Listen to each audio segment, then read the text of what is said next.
Welcome to FMA Talk Live. I'm your host, Datu Tim, and this is my wonderful co-host. Hey, PG Ties here. Welcome, everyone. How are you all doing? Yeah, let's hear from you. Like normal, you know the deal. Say who you are and where you're from, just in case we can't see you, but we'd like to hear from you. So tonight's show, we're going to be talking about Modern Arnis camps taught by Professor Presas. And we're going to give Brian Zwolinski credit for inspiring this show. I haven't heard. I had confirmation before, but I haven't followed up. As in, I haven't talked last week. But Lorne Therrien was supposed to be on with us, and Master Rich Parsons might be logging in audibly.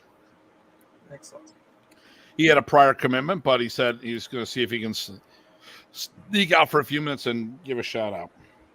Nice. That'd be good. It'd be good to have him here. Sorry, everybody. I shoveled down some food before the show, so I'm in that digestive mode. Jason. Hey, here's a fun one. So Jason and Craig and myself all taught together in Toronto this past weekend. And next thing you know, we became maestros. We didn't become maestros. We were maestros. We got a certificate of appreciation from GM Pintados for the event. We did Arnis lessons and then sport the day after. And I don't have it with me, but there is a Filipino graphic novel. I got 2 editions of it. Let me see if I can pull it up here on my Facebook while we're talking.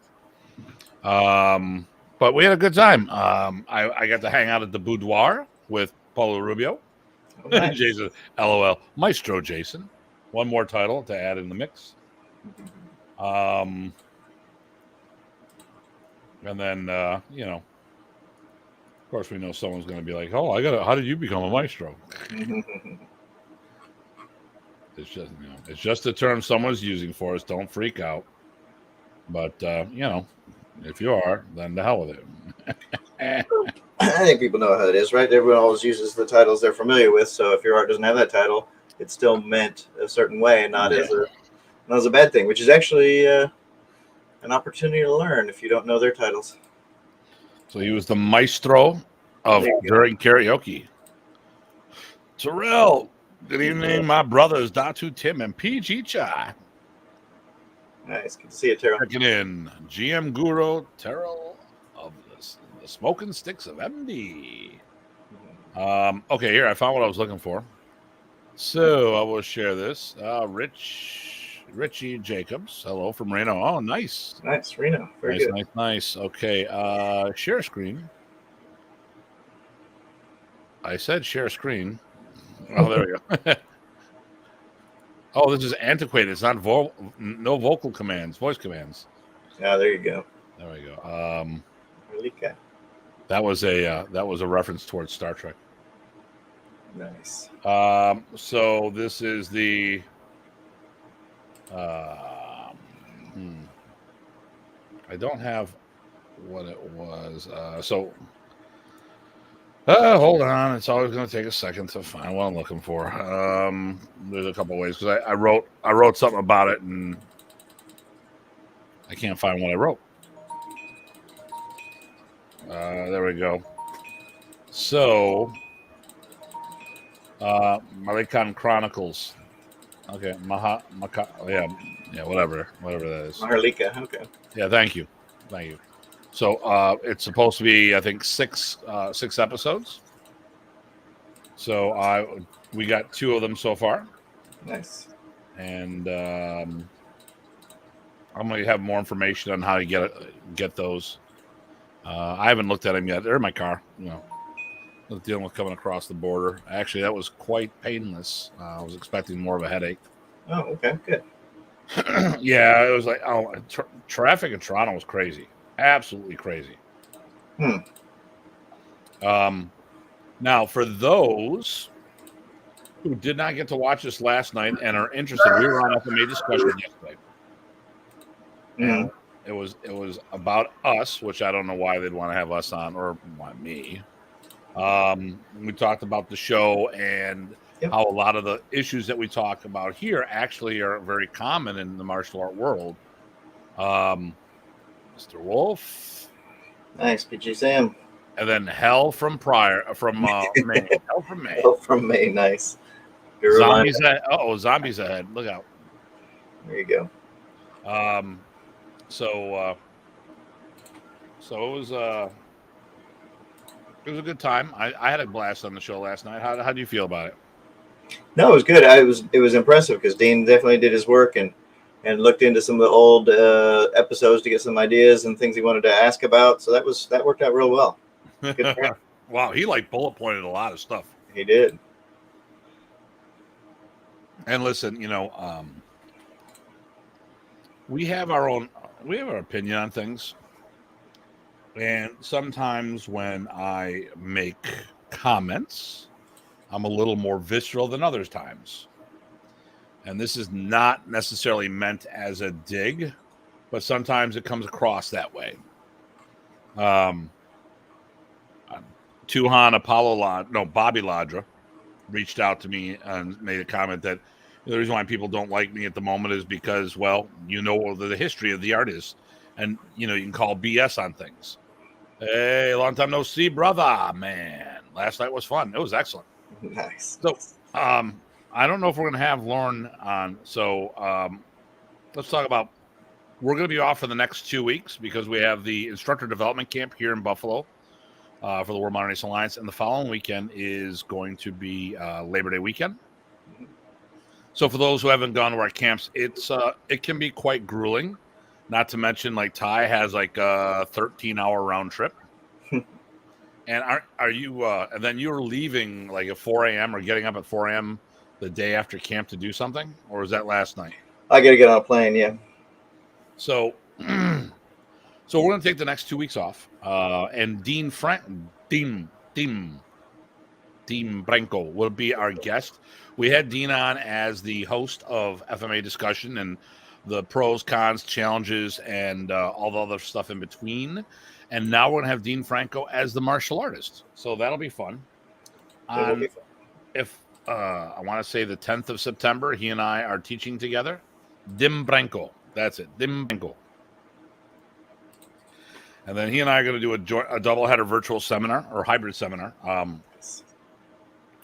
We're both going to be teaching out of our respective locations. I'm actually going to be teaching out of my school, so those who can and are interested in attending physically, we're going to do an hour with me and then an hour with Dean on the big screen. So we'll actually get to pull reps with people. I'm not sure what Dean's got going on his end, but it's going to be a good time had by all. Definitely. No, and I think people, a lot of people have seen Dean teach, but he's got a lot of material. He's covered a lot of things, trained a lot of people. It's good stuff. Oh, and then Terrell's looking forward to October 1st event. Yes, so, my deal, my thingamajig. So I'm going to be down there unless something changes. I had made a commitment of being to the gathering in Reno, but it's kind of a little rough. With airfare has gotten crazy. Yeah. And I can get it fairly inexpensive, but to do that, I have to be flying for 17 hours. Well, it's just huge layovers. Mm-hmm. And then Dean says he's just going to be copying me. There you go. Nice to know that. What do you want to do today? I'll do this. I think I'll do that too.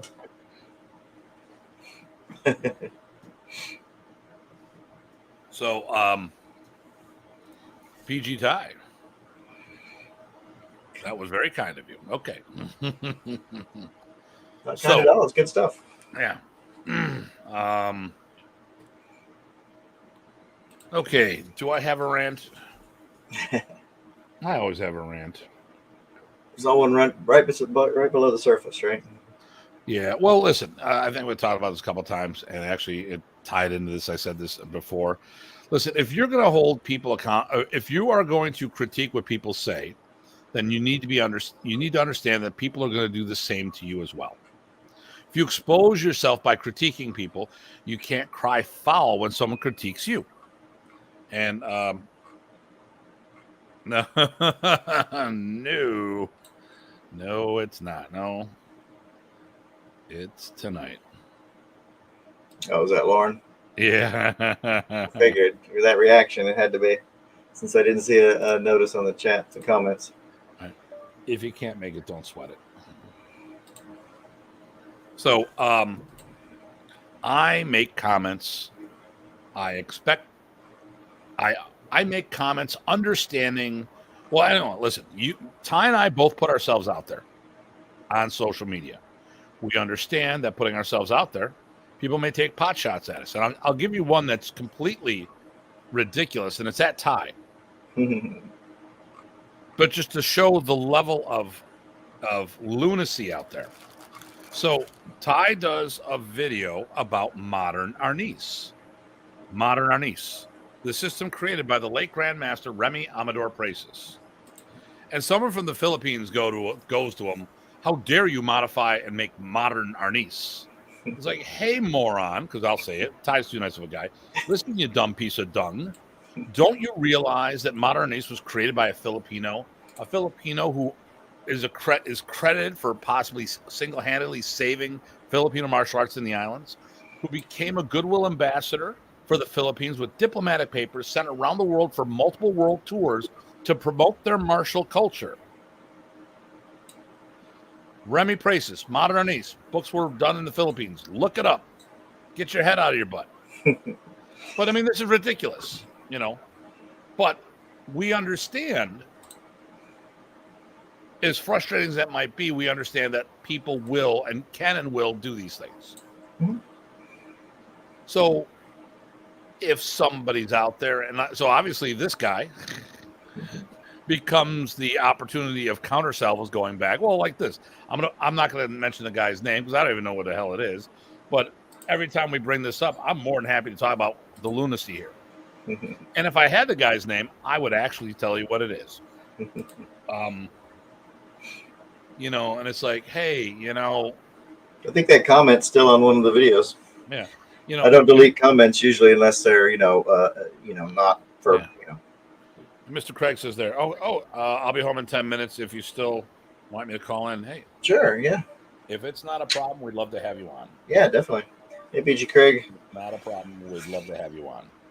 If it's too much of a pain, don't sweat it. There'll be more shows in the future. Unless they kick us off the internet. But so I'm going to bust his chops. I did send him an email. Did you get my email today or my message today? The link? Obviously you did, because you wouldn't be on the show otherwise. Right. Yeah, because you didn't send it in Messenger like you often do. Yeah. So we use StreamYard, and you need a link to get in on the show, whether I Facebook you or text you or email you. Just as an FYI for those who are curious on what we use. Love StreamYard. We bust Dean's chops because he's got to stop using it. Yeah, I think that's been my thing. You know, I think the one at the moment is, listen, if you are going to critique people, you cannot cry foul when they come back and do the same to you.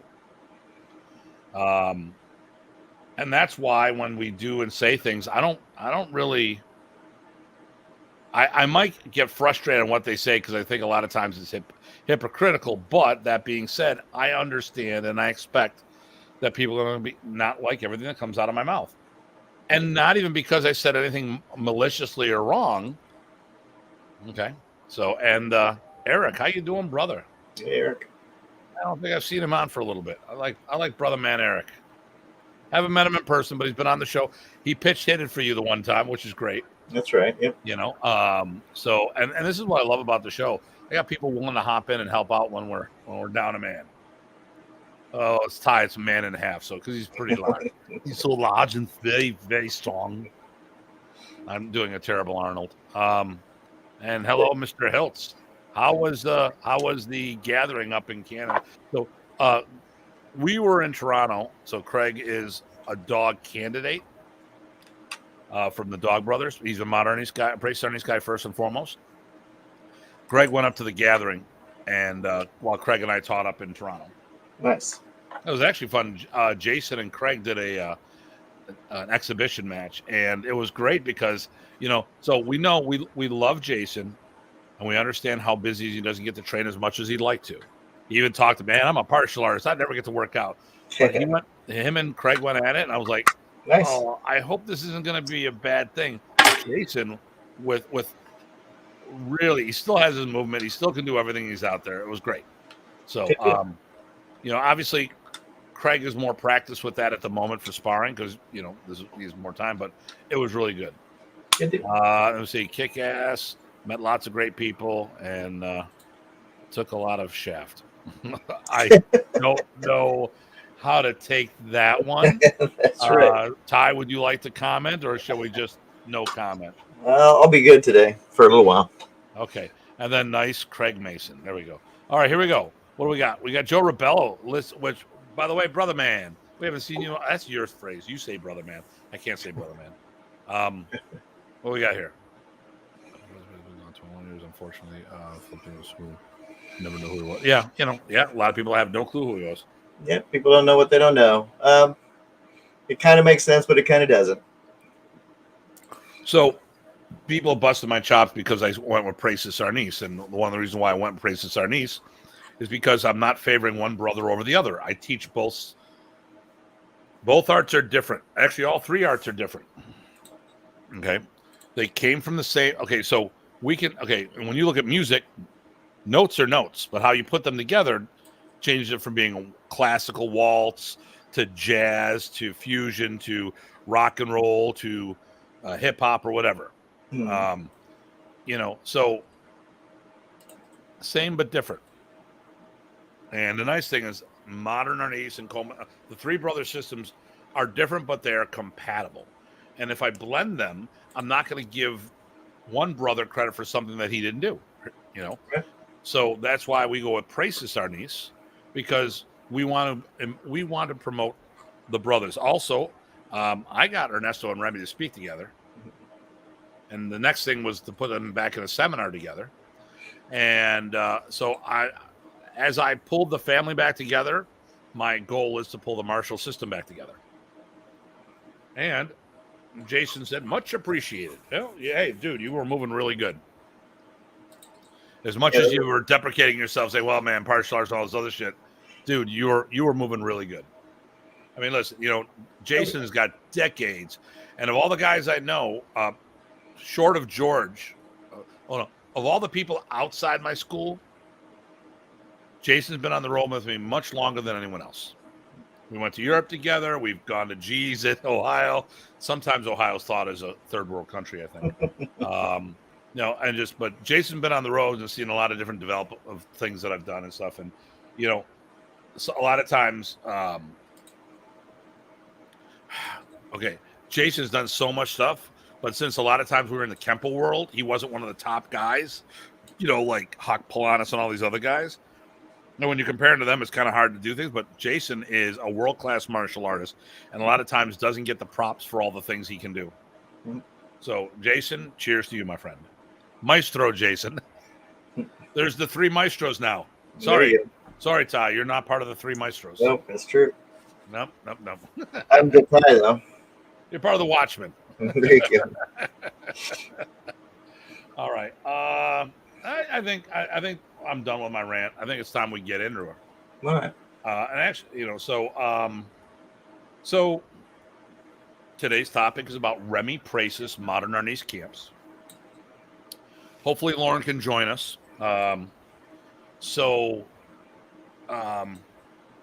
I said before, there was Brian Z did an episode, like a 40-minute thing on camps and stuff, and he got things from his perspective, but his perspective was very, I don't think it's as diverse as the others, and some things were wrong. And I also look at some of the things that were said on FMA discussion. So I want to go into clearing some things up and say that, listen, what may have happened at one camp isn't what happens at all camps on a regular basis. There's some misnomers I want to address, one of which right off the bat. Well, actually, let's talk about how someone can get a misinterpretation. So I look at three primary ways you can go to a camp. So, Ty, how did you start going to camps? I went. It was a student of Eric's. He didn't want to test us until Remy had seen us and tested us first. So I went there. And I think that camp he couldn't make it, but I was there as his student. So I was hoping you were going to say that. So sometimes you go to events as somebody's student, whether they're with you or not. And there's two different experiences. Obviously, if Eric was with you, that would have been a different experience than being there by yourself. Mm-hmm. Another experience, I think, is going as a Modern Arnis black belt. Mm-hmm. Not a head instructor, but a black belt. And then the last one is going as the head instructor of your school, as in the head Modern Arnis instructor in your school. You've brought students to camp, right? Yep, definitely. Oh, I don't think somebody liked the idea that I made a comment about Ohio being a third world country. But I can get away with it because I won't see Sam for a while because he's not going to be here this weekend. So,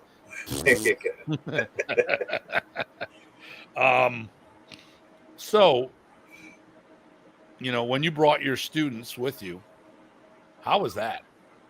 That was different. So yeah, there were 3 times. So when I had students, the very first time I brought students, I was just another black belt, but I had students. And the time after that, then I was the guy who had the club because Remy said, "Hey, you will start a club," and I started a club and did that. Both of those were different. Helped out a lot more, had a lot more personal time with Remy, and then the whole feel was fairly different about what I saw. Doing a podcast, right? And of course, being on the testing board. The first time you're there as a black belt, you're on the testing board usually, if you want to be. That was Bruce Chutnick. Oh, was it? Oh, yeah. Great. You should have put him on speaker. You never know what you're gonna get. That's right. He wouldn't care. I just texted him, so I just sat there and say, "Hey, well, you guys heard me. You all heard me. Hey, we're in the middle of a podcast right now." So, so I know. So that's the first thing. So your perception on things. So as you went, okay, so you jumped from being a student to being the head of a group already. Like you didn't do the 3 steps. No, I did. I think the second camp I went to, I was a black belt. No, the third camp I went to, I was a black belt.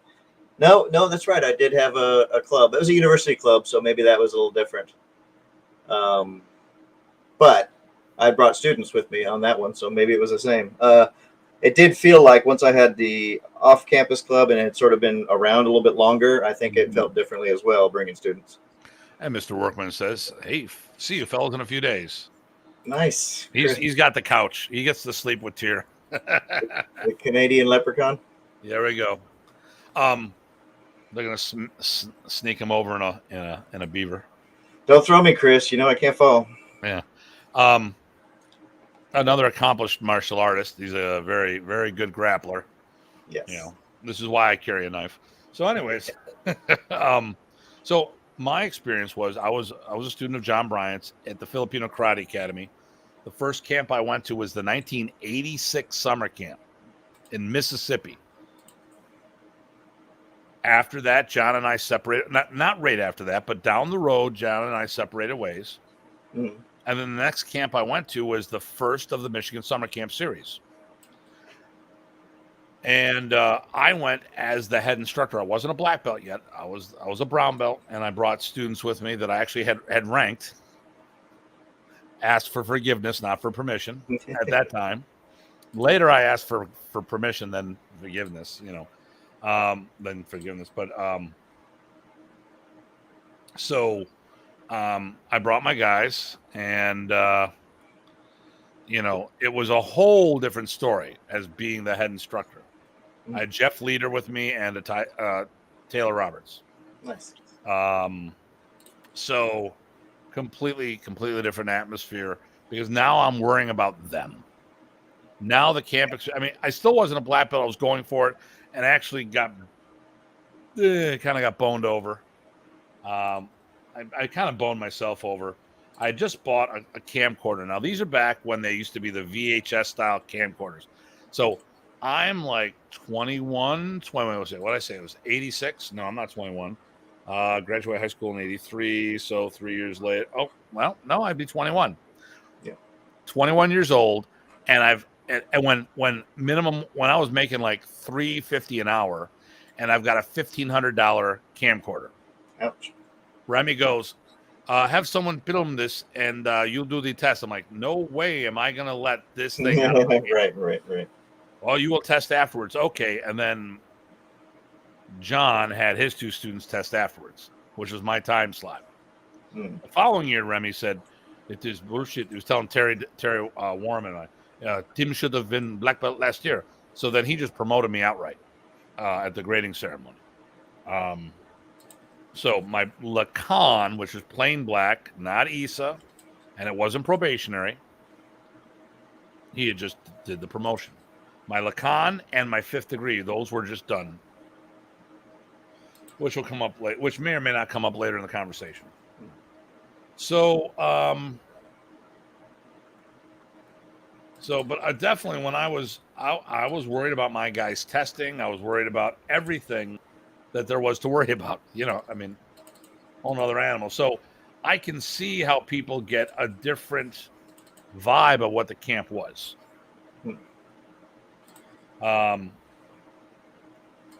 So first thing I want to start off with is, so when we talk about people with these, well, how come one person said that this happened, that person? Depends on what eyes they were using at the time. As I became a higher level black belt and more seasoned and less nervous at these camps and just got into my own groove, things are a lot different. I was just, when I was always, at the beginning, I was like, oh my God, I got to, here are all these people. And they've been doing this longer than I have. I was like, yeah, but they haven't put the hours in that I have. And then Remy puts me in charge of testing or teaching some things. And I'm like, oh my God, this is rough. Okay. Let's see. My first camp was Michigan, and I got to see you spanked by Remy for your 6th degree. Great first camp. So I learned from that, but basically if you're at a camp, we get to hit you? Only if I'm testing. Oh, okay. Which we're going to be talking about, a new protocol at our camp, by the way. Jason brought us some stuff about I got something. We're talking about Speakman because somebody we know might be hosting them, and I might be teaching there as well. Who knows? Oh, cool. But they talked about how he makes people test, whether you're testing or not, when you go to the camp, everyone takes the floor. I actually like that. Yes. So that's how we did it, actually. We just tested it at the same time, too. But yeah, the whole point was to get out there. To me, it's free training. Yeah. So I think we're going to take a session and just say, all right, we're doing this belt worth of material. Let's see where you're all at. Yep. And spot check some things. But we'll talk about that. Nice. Oh, I got to do this. Hold on.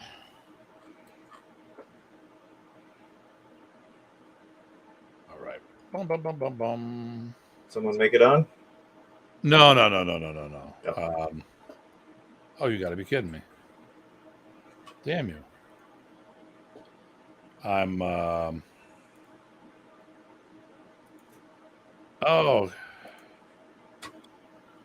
okay. One of the things we could do is, do you think it'd be worthwhile to describe kind of what it was like to walk, from registration or walk in through the end of the camp real quick? Or I don't know if that'd be useful or not. Okay, well, let's okay. I was trying to do something that was time sensitive and I missed the window. So let's get into this. So first of all, I want to talk about the camp. Let's just talk about a couple things with it. We were asked this weekend who started this whole thing with camps. We were asked this last night. I think Remy Presas was the one that started martial art camps. And if someone knows otherwise, please share the information. But the first Modern Arnis camp was done in 1983. It was in West Virginia and was featured in Black Belt magazine. It was a 2-week-long camp. You could go. I think there was a basic level and an advanced level camp. But that was only done 1 year. The following year, it moved up to Philadelphia. There was an Arnis America or American Arnis camp there, but that was a splinter group from Remy that went off. What year was that? That was 1984. 84. Okay. 1983 was the first camp. Okay. You mean open camps? Well, this is specifically a Modern Arnis camp. I don't know if there's any martial art camps prior to that. Okay, here we go. Yeah, so there Joe's got one. Okay. I got the first Bushi no Te, I think, was in 81, 82. Okay, all right, cool. Yeah. So because someone asked me, and I don't know, I really don't know. So, right. But we know who the king of seminars were. Right. Well, and I think FMA camp. I don't know. Maybe it's the first. Maybe the. Could be it's probably the first FMA camp. So Remy did one camp down in West Virginia, and then it moved to Philadelphia. Did 2 years there, and I mentioned it because Danny Nasano taught there, and then okay. So from there, other camps started happening. So the first, I went to the Mississippi summer camp, which was a one-off camp. There was a camp and I gotta find my own brochures because I have them. I didn't do any research for this, other than I've done in the past. Overall, nothing's still trying to do some stuff here and there. But like I said, the following 2 years it was up in Philly, and then branched out from there. Like Mississippi, we drove down that from Buffalo. That was like 14, 16 hours, something like that. It was crazy. Nice. But the Philadelphia camps were done. I would assume they would have been done because otherwise, why wouldn't we have gone to Philadelphia as opposed to Mississippi? Although I could be wrong, but I know Philadelphia was 84, 85. Terry Warm did his camp in 87, and then that camp went to the last till he passed away. Well, okay. Some people are still counting the camp. Let me just say how I'm talking about it. We're talking Remy Presas camps, not the students taking over afterwards. That's off the table. We're talking just while Remy was teaching, because it became a different animal. It's no longer a Remy camp. So 86 was the first year. No, 87 was the first year of Michigan, and 2000 were the last of the U.S. camps that Remy taught in. He did show up in 2001 down in Philadelphia when Michael Bates hosted the camp. That camp was supposed to happen, but he ended up getting pneumonia on the way. This is after he had the tumor taken out and it started growing back. Wow. And all these other issues. So which I really, that's a touchy topic for me on some aspects, so I don't want to go too crazy. Let me see. I'm looking at the 88. There was a Philadelphia camp. Okay. I don't know why I didn't know about this. So I'm looking at it right now. Hold on here. I'm going to share this for everybody. I'm going to share the love. So once again, this is why I do the research, because it turns out I was wrong. Go figure. I'm going to get rid of the I there. So we have the West Coast camp, Olympia, Washington. In 88. That changed hands a couple times, if I'm not mistaken. The camp, I don't know if it was always in Olympia. East Coast camp was in Philadelphia. That was a 4-day camp.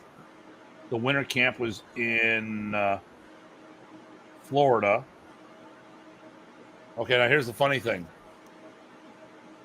That was Remy's unofficial headquarters.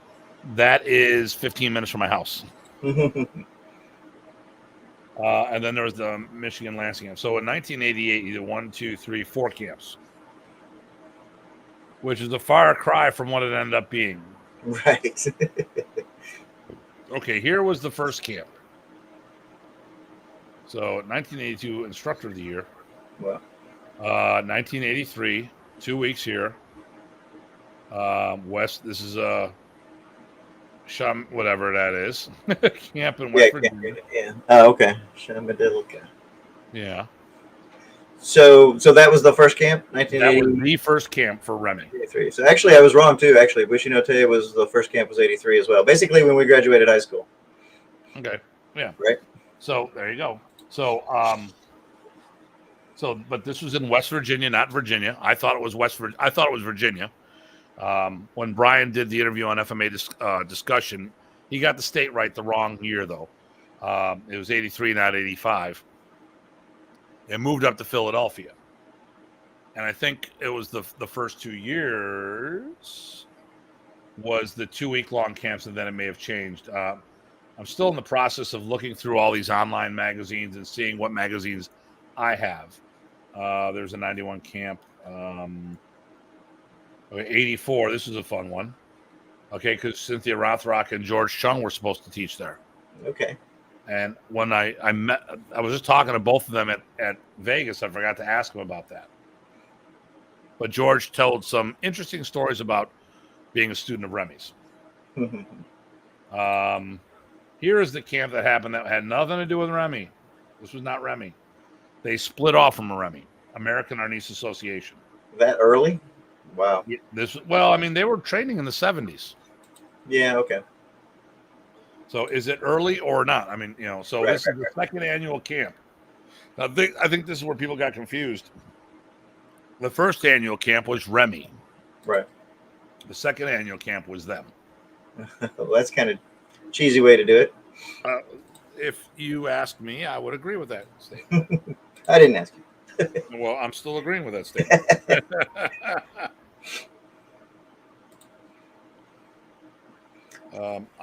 I sent you a link via your email.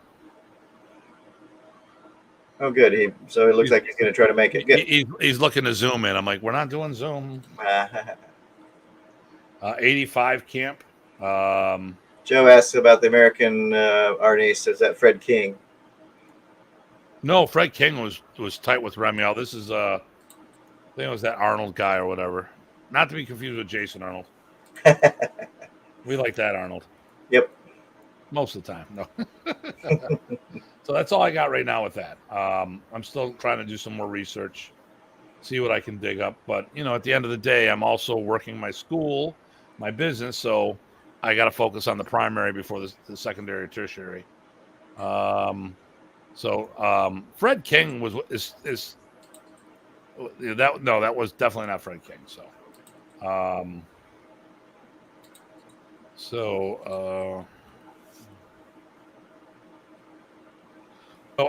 From there, the camps. So I'm going to talk about the camps I went to real quick, and then we can go through the whole thing. So I went to at least 30 camps. So Mississippi was my first. I went to Michigan. We co-hosted 3 in Buffalo with Jerome Barber. I went to Massachusetts multiple times. I went to the Orlando camp, the Tucker, Georgia camp, the Harrisburg camps, plural. I went to 3 of the Texas camp. Three of the Texas camps. Went to Joliet, Illinois. I went to 3 of the European camps. And that's it off the top of my head. There's probably more. But I went to all the Michigan camps. So that went from 1986 all the way to 2000. I always wanted to make one of those, but being a grad student, I couldn't get. Yeah. Texas was a big enough country for me to roam around as it was.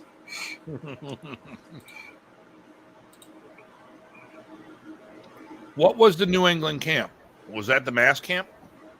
Must have been. I don't know. Because that's, I'm asking Joe. So yeah, no, I figured, yeah. Then that was mentioned because I said, the Massachusetts camp. No. Right. Now, I'm still looking for flyers on stuff. But I'm only going by. Yeah, so he says yes. Yeah. No, I mentioned. So Richard Royce, I want to say he started that. Maybe 88 or 89, because he attended Terry Warren's camp, because I remember him being there at the first year. Okay. I mentioned it after I asked. Yes. Okay. So I was there. Let me see if I can. Okay, so I have people. Okay, I'm going to mute myself for a minute. There you go. So he thinks it was like 85 or so. No, no, because that happened after Terry Warms. Terry Warms I was started. gonna say that's too early. No, Michigan Summer Camp started in 1987, and Massachusetts happened after that. I'm pretty sure he modeled it after Terry's camp because it was done at a university as well. Okay. So, so how many? Okay, so how many different location or hosts / locations did you do things in? Locations would be Dallas, Houston, San Antonio, Austin were the general places. But Houston had either Rice or even at Garza's school sometimes. Al Garza, Grandmaster Al Garza.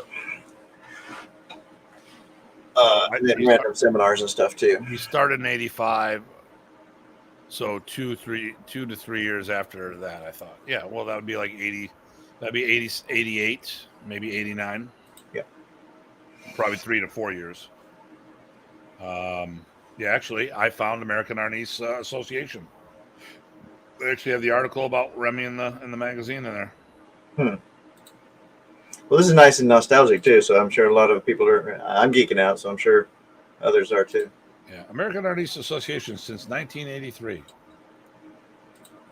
So, and there was an article in the 1984 Black Belt, January of '84, and just FYI. Okay, all right, he's driving me crazy. I gotta. Let me just do this real quick. Hey! I'm gonna take the fork out of here.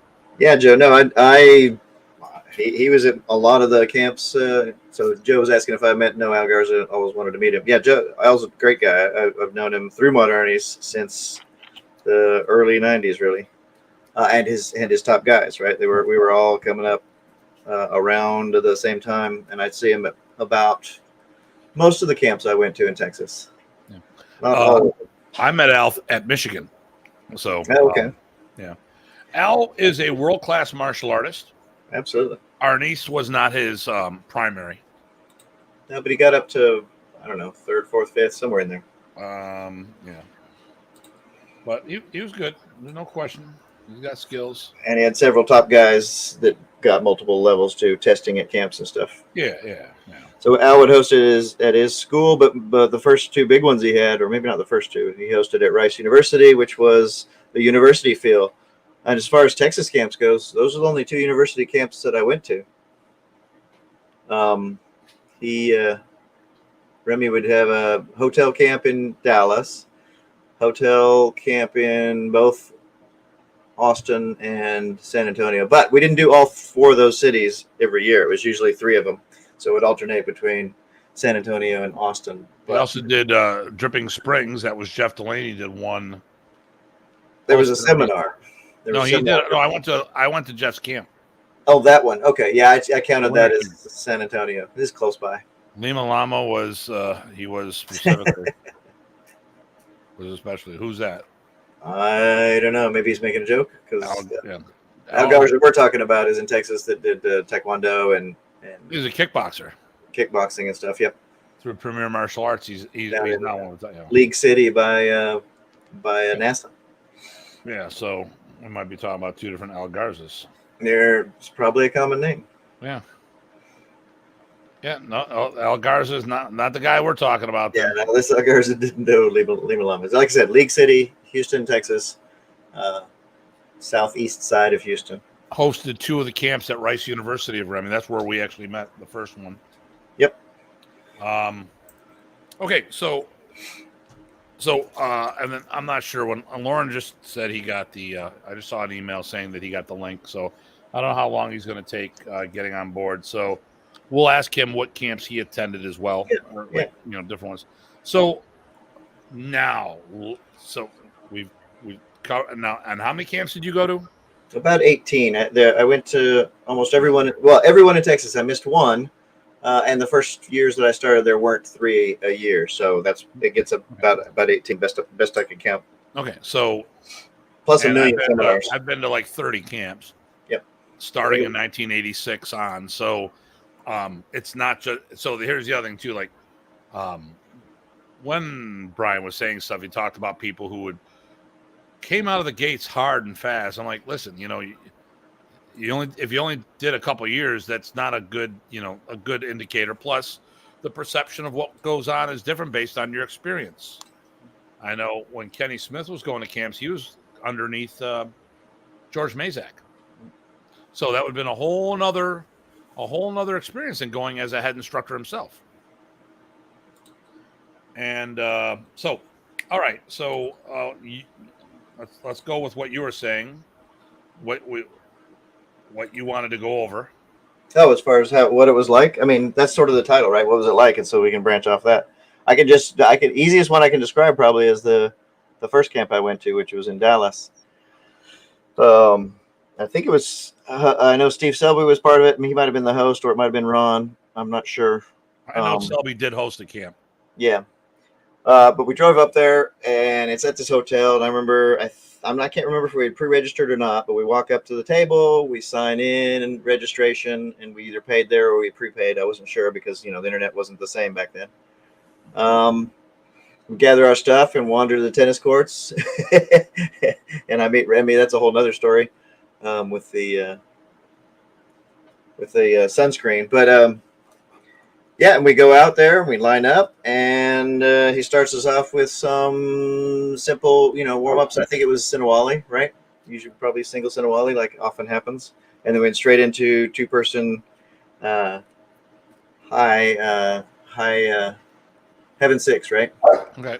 Or Redonda. He would say Redonda, and everybody would do Heaven 6. But you know what I'm talking about. High Redonda, otherwise known as that. Oh, yep. And then Haiti, Hetty. Nagamaga Datu Tim Pichita. Pugay. Pugay Hetty. Magandang. I think if it's the person I'm thinking of, I think she used to be working at the hotel. Gabi na dito. I said it's night here. It's already night here. See, I'm pulling up her Facebook profile so I can see if it's the same person I'm thinking of. No, it's not. It's somebody else. Okay, all right. Cool. But thanks for logging in and saying hello. I love seeing all the different people from all the different locations, not only in the States, but around the world. It's awesome. Yeah. So, all right. So your experience was you would never just walk on and not register. You'd have to do some kind of registration at these camps. There was never a time I did that. Oh, the closest I got was a seminar. We walk in off the street. We got there late, and so we just jumped right in. Remy stops the seminar, says, "Oh, Datai, Raimundo," and stops everything, and then we jump right in. Yeah. But that was a little different because we crashed it. Yeah. So okay. So my experience is pretty much the same. Like I said, it's been brought up on other forum discussion groups that you would just hop on the floor and train. Well, not a university camp. There's no way that would happen. So you go on a college university. There's going to be a whole bunch of things going on because you need to check in. Nobody who rents out one of those is going to be able to just have people roam the area and do things randomly. There's waivers on top of waivers. You need to get your dorm room assignments. If you didn't pay, you need to pay. And more importantly, what a host is going to do is head you off and make sure that you paid. I mean, I remember going to Al Garza's the first time I was a guest. Second time I rolled in late because I was flying in from Sweden, actually. Flew in from Sweden, taught a camp over there, or taught 2 or 3 weeks over there. Remy goes, "Tim, what are you doing here?" "You're in Sweden." I go, "Yeah, well, now I'm here." "Oh, why?" "I mean, because you're here." That's right. That's when we spent the most time with you, but I think we met you that other one too. Yeah. And then, and Mrs. Garza. Sweet lady. Comes right up. "Okay, Tim, you need to take care of this." "Okay. Boom, boom, boom. Camp costs this much." Gave her the money. Boom, done. Did everything I was supposed to do.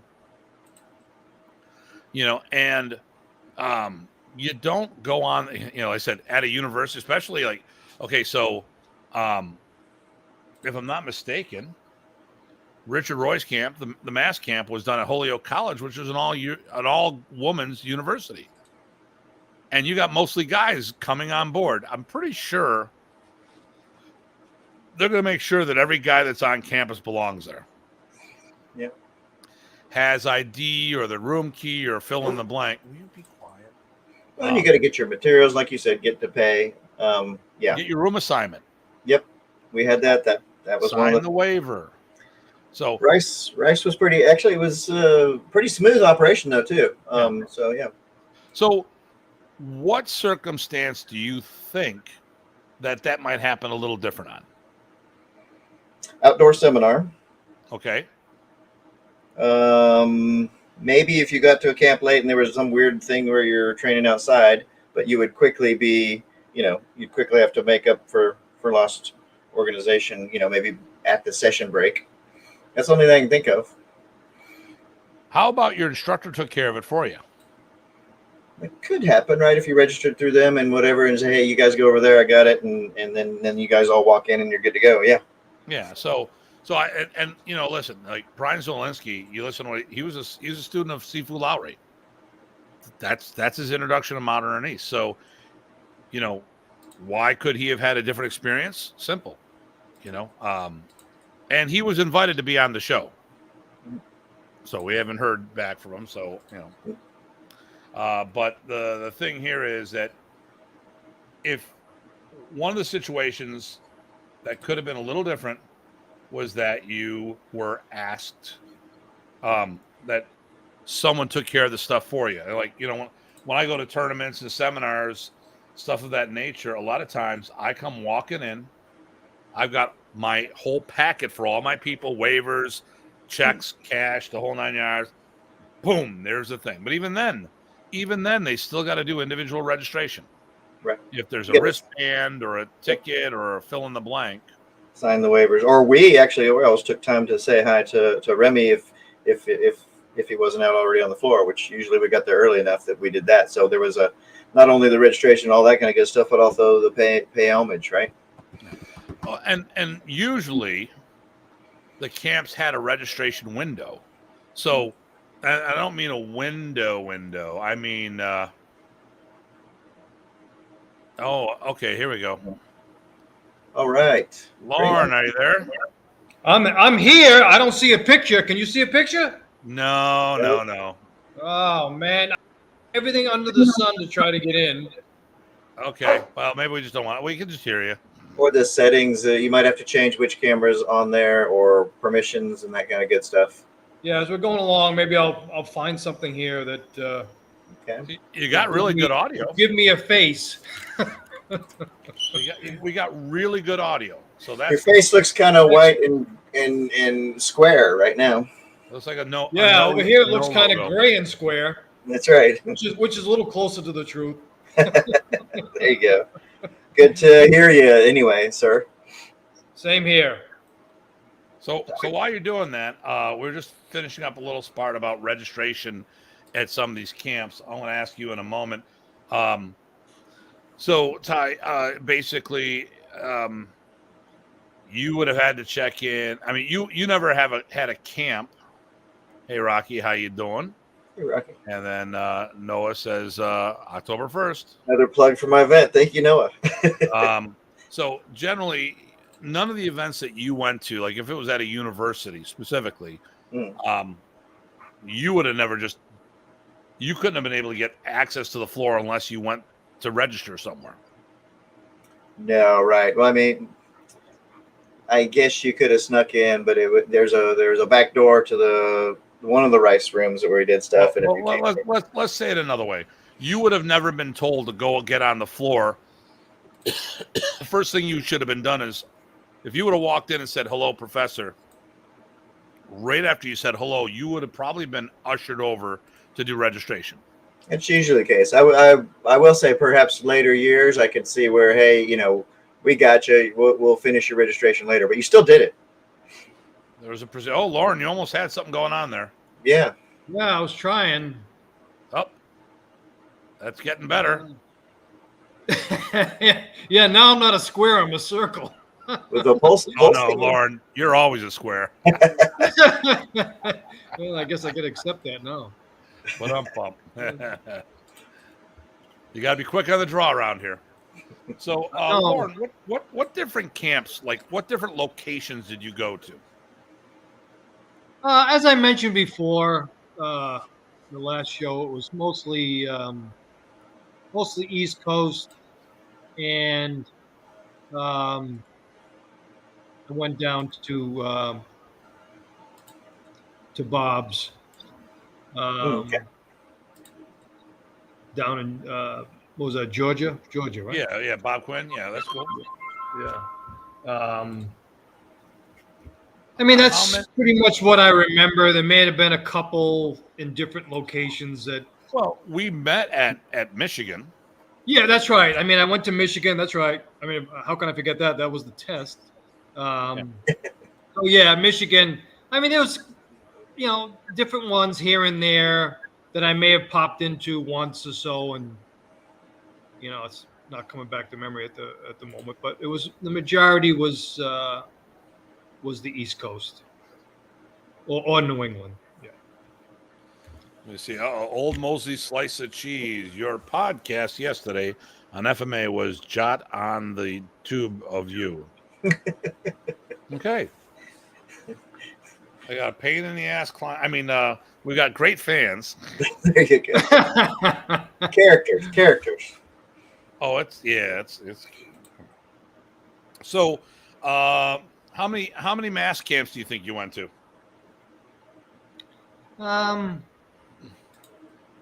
There was a couple I missed through the years from 19, because I went to Michigan in '88. I went to the camp in '87. That was the first test. I went to '88 to where we met in Michigan. That was my second test. And then from '89 to maybe 1999, there was a couple I missed in those years. Yeah, but I mean, you went to most of the Massachusetts camps. Yeah, I went to most of the Massachusetts camps. If I missed them, I usually is because I went to one in another state. Yeah, like when you went to Michigan. Yeah, or Georgia. Yeah, I like the Tucker Georges. I was there at least twice that I know of. Yeah. That's actually, I think, where I first met Andy Filardo. Yeah, it was it was very good. Oh yeah, okay. I liked it a lot. I live here and look forward. Okay, good. All right, there we go. Best part of Michigan is when you leave it. Oh, nice. All right. All right. Where did Tim and Lorne do small circle jiu-jitsu with Wally J? Well, I did small. Well, it was the seminars. I didn't do the camps. A lot of the big threes. I remember hanging out in Poughkeepsie with Wally. Actually, he came to Buffalo. I was, how I first met him was a guy, Bill Adams, in the area who helped get me doing some things. Says, "Hey Tim, I need you to." We're working for pizza at the time. I go, "Hey, what are you doing tonight?" "Nothing." "Hey, can you do me a favor and drive some guy to Rochester for me?" "Sure." And I met was Wally J. I didn't know who the hell he was. Yeah. And then I'm videoing the seminar. Actually, on the way out, he goes, "Oh, you know Remy?" Because I had a photo of Remy and one of my students and myself on the dashboard. And I was like, "Yeah, he's my best friend." "Okay." Mm-hmm. And then he starts doing material. I'm like, "Why are you doing Remy shit?" And then from that time on, "Tim Hartman, you're friends with Bill Adams." I'm like, "Sir, I'm friends with your best friend." "I know. Yeah, I know Bill Adams. That's where we met. But I'm friends with your best friend." "Who's that?" "Remy Presas. You told me that." Yeah. You two were in on video. I'm not sure. A histamine video. This camp video. I was never at a camp, but David Hoffman had some videos made from seminar footage. Yeah, I was there when those videos were being made. Those were in the 87 camp. That's when volume 1, 2, and 3 was filmed. He's probably talking about. It may have been a Remy camp, professor's camp, and Wally J was there. It may have been that, or there was a camp where Professor Wally J was doing a camp, and Professor Remy was there. So it could have been one of those things of how me and Tim ended up in the same camp together. There's a small circle jiu-jitsu camps and seminars I attended from 87 to either 91 or 92. I attended the camps and all the seminars, which were, very enjoyable. Painful at times. You can only get that tricep tendon armbar so many times, That's right. All that information. That's what I call pain without damage. Yeah. Really No, that's good. So you said that was in Michigan. It was in the mid late 80s. What's that? The camps? No, the one that you were talking about. The one that me and Tim may have met? Yeah. I don't know. Well, I don't think it was Michigan. I think it was somewhere in New England. Okay. I think that's what Joe's talking about. It was somewhere in New England. We may have been at the same. It may have been a camp. Okay, but it wasn't one of the big three things. I don't think so. Yeah. Okay. Joe doesn't know what he's talking about. I never went to big three ones. I was in it for Remy, and that's it.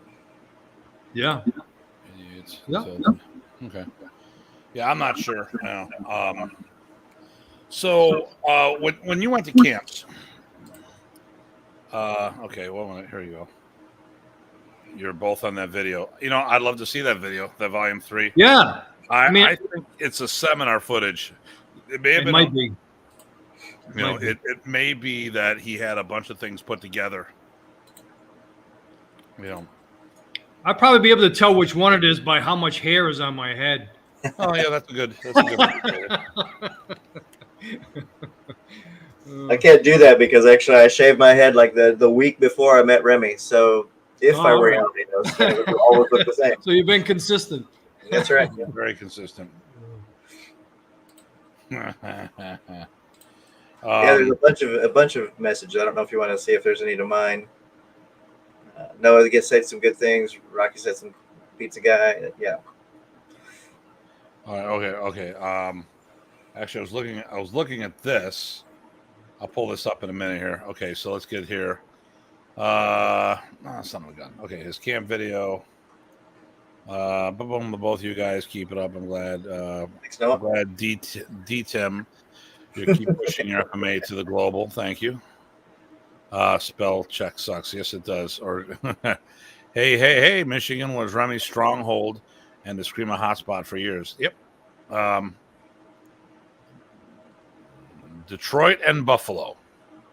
We talked about it last night. We actually had, because Buffalo is a smaller city. Probably Buffalo had the most schools per capita. We had what we come up with last night? 12 schools. That sounds right. It may have even been more. I think we forgot Mary Bogle, which had been what was 13 schools. What was the population of Buffalo around that time? If we're talking Buffalo itself, was probably only like 250, 300, but okay. The greater Buffalo area was probably close to 1 million. Okay. And then, boom. Why was Michigan so Modern Arnis? Was due too close to Canada, or was it due to the wonderful weather? Probably the weather. Remy did a camp there, and I think that helped a lot. Always helps. Rocky could chime in a little better about that because he would know. Right, Lauren, your partner was Tim on Wally's videos. Volume 3, and we did the seminars. We'll definitely have to check that video out. Both of you are there. Definitely. So, wildest camp memory, and then any ballet song work with Remy. Remy would demonstrate ballet song, but he never taught it. I never saw him teach it, but yeah, demonstrate. Yeah, I agree with that. Yeah. Okay, anyone's got a wild camp story? A wild and that is not rated R or above. Ah. Hey, look at this. Look at this. Look at this. Look at this. So, Lauren, where are you here? Let me see if I can find you. You know where I'm at. I'm that guy with that nice mustache. There we go. With that porn mustache. That's okay, because you're right next to the guy that almost has a mullet going on. Yep. So there's Lauren. That's Nice. Kathy Sullen, myself, Bobby Sullen, Jeff Reck and I went together. That's Tom's student Jerome. There's Doug Pierre, Billy Bryant, Frank Schakowsky. I know these two guys, but I can't think of their names. Yeah, me too. Same here. They're richest students. Ah. Okay, yeah. I don't know who that is. The glasses stick out. There's a small circle guy there. I think that's Beth Holt. That's Mark. No, this is Michael Bates. Oh, Michael. That's right. Michael. Oops. Yep. Pennsylvania, I think, right? Yeah.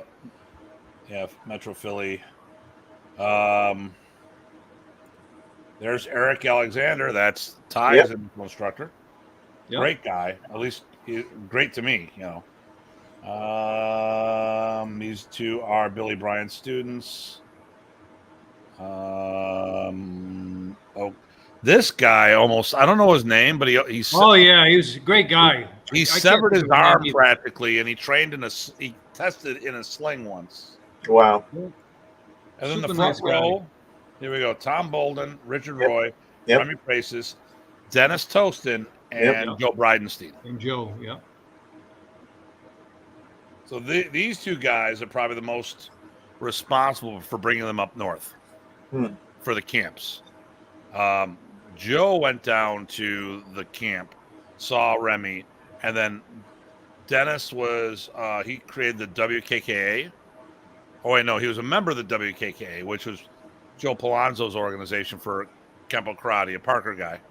And so Joe was kind of the weapons instructor, and he was teaching Remy's art and a lot of the stuff. So there are so many schools that have Modern Arnis DNA that probably don't realize they have Modern Arnis DNA in their Kempo. That's true.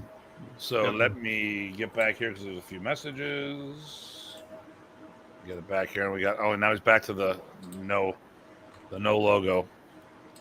The no logo Lorne Therrien. Okay, Lauren. No face. The face. 6 comments. I got to hurry up. Okay, so Love Buffalo definitely was an early hotspot for Modern Arnis. That was Rocky. Heard they had a bad camp going on Cross. The hall is the same time as Arnis camp. So the stories was one time at Arnis camp.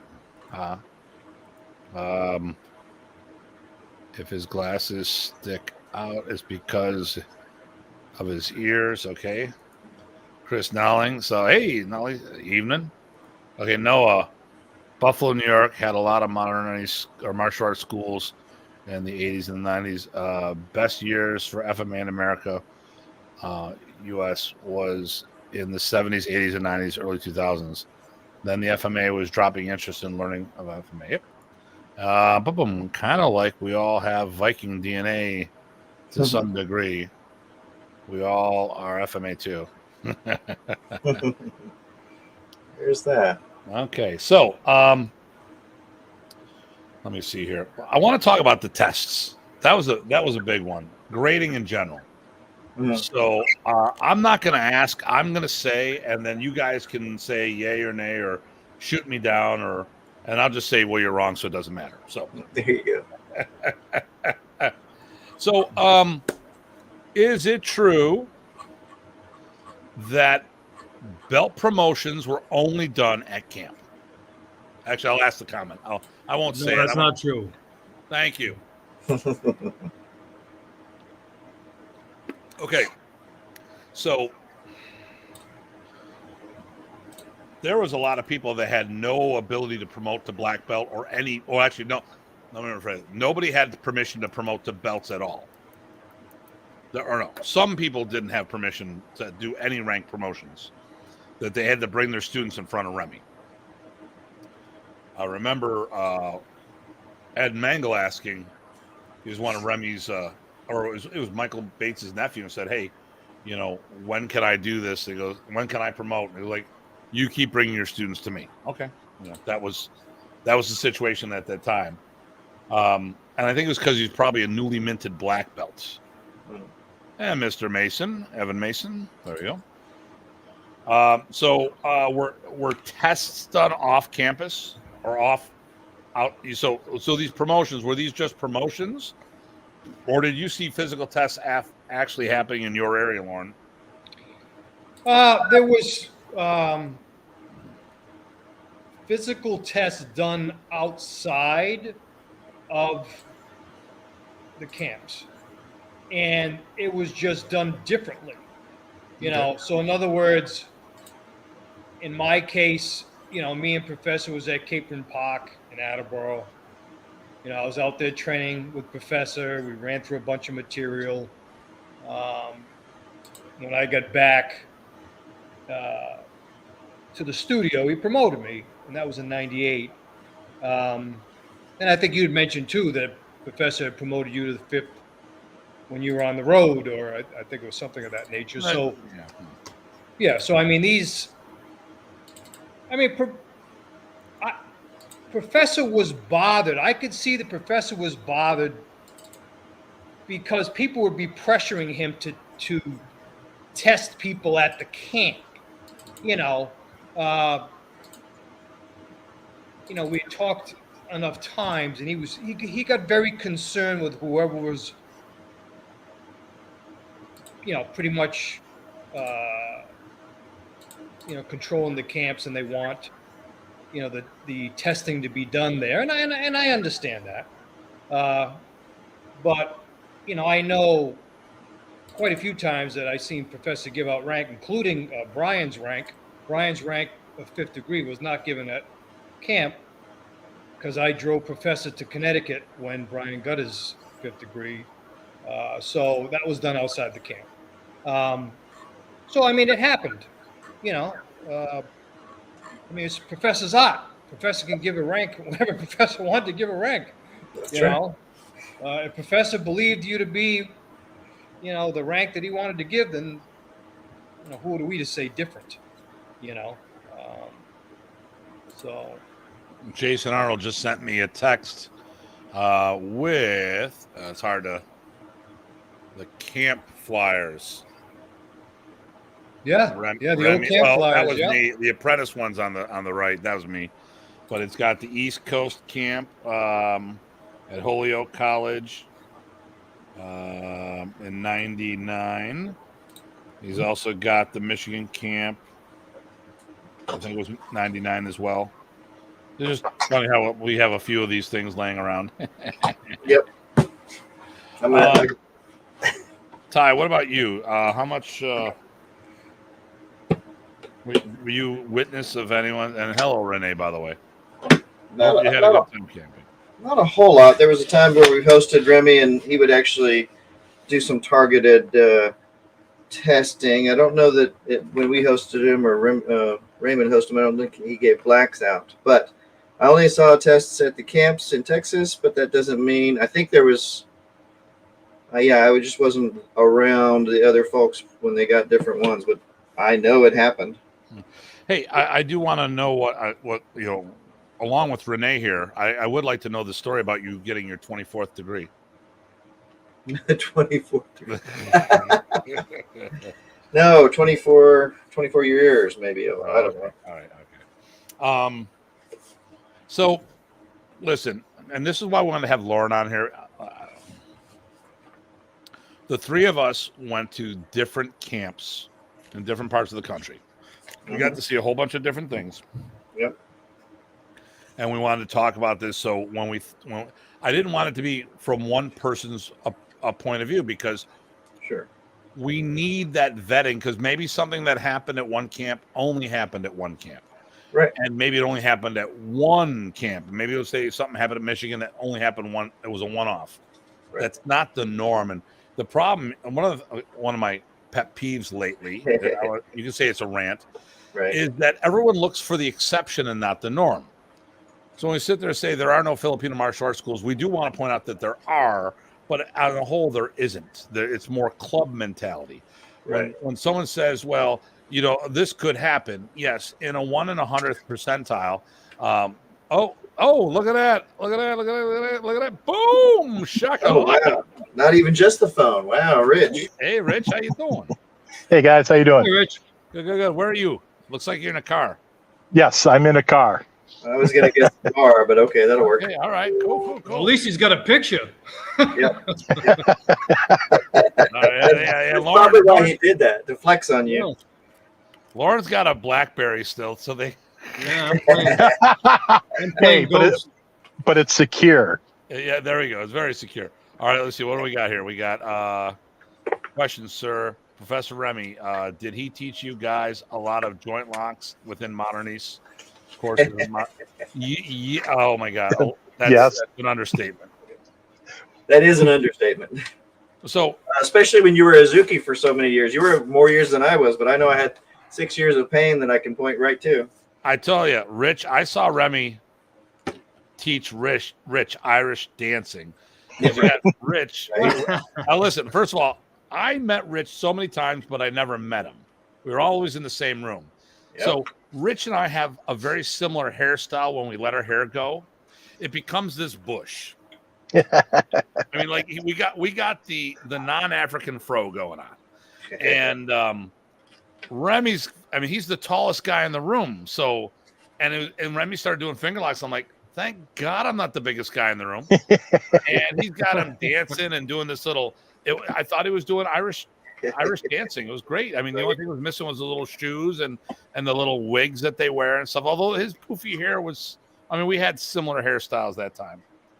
So, and Richard, here George says hello, guys. Hey, George. Show yesterday, George Harris.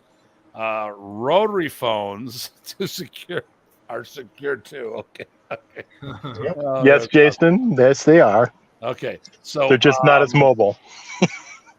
So we're going to go back to Joe's in a moment.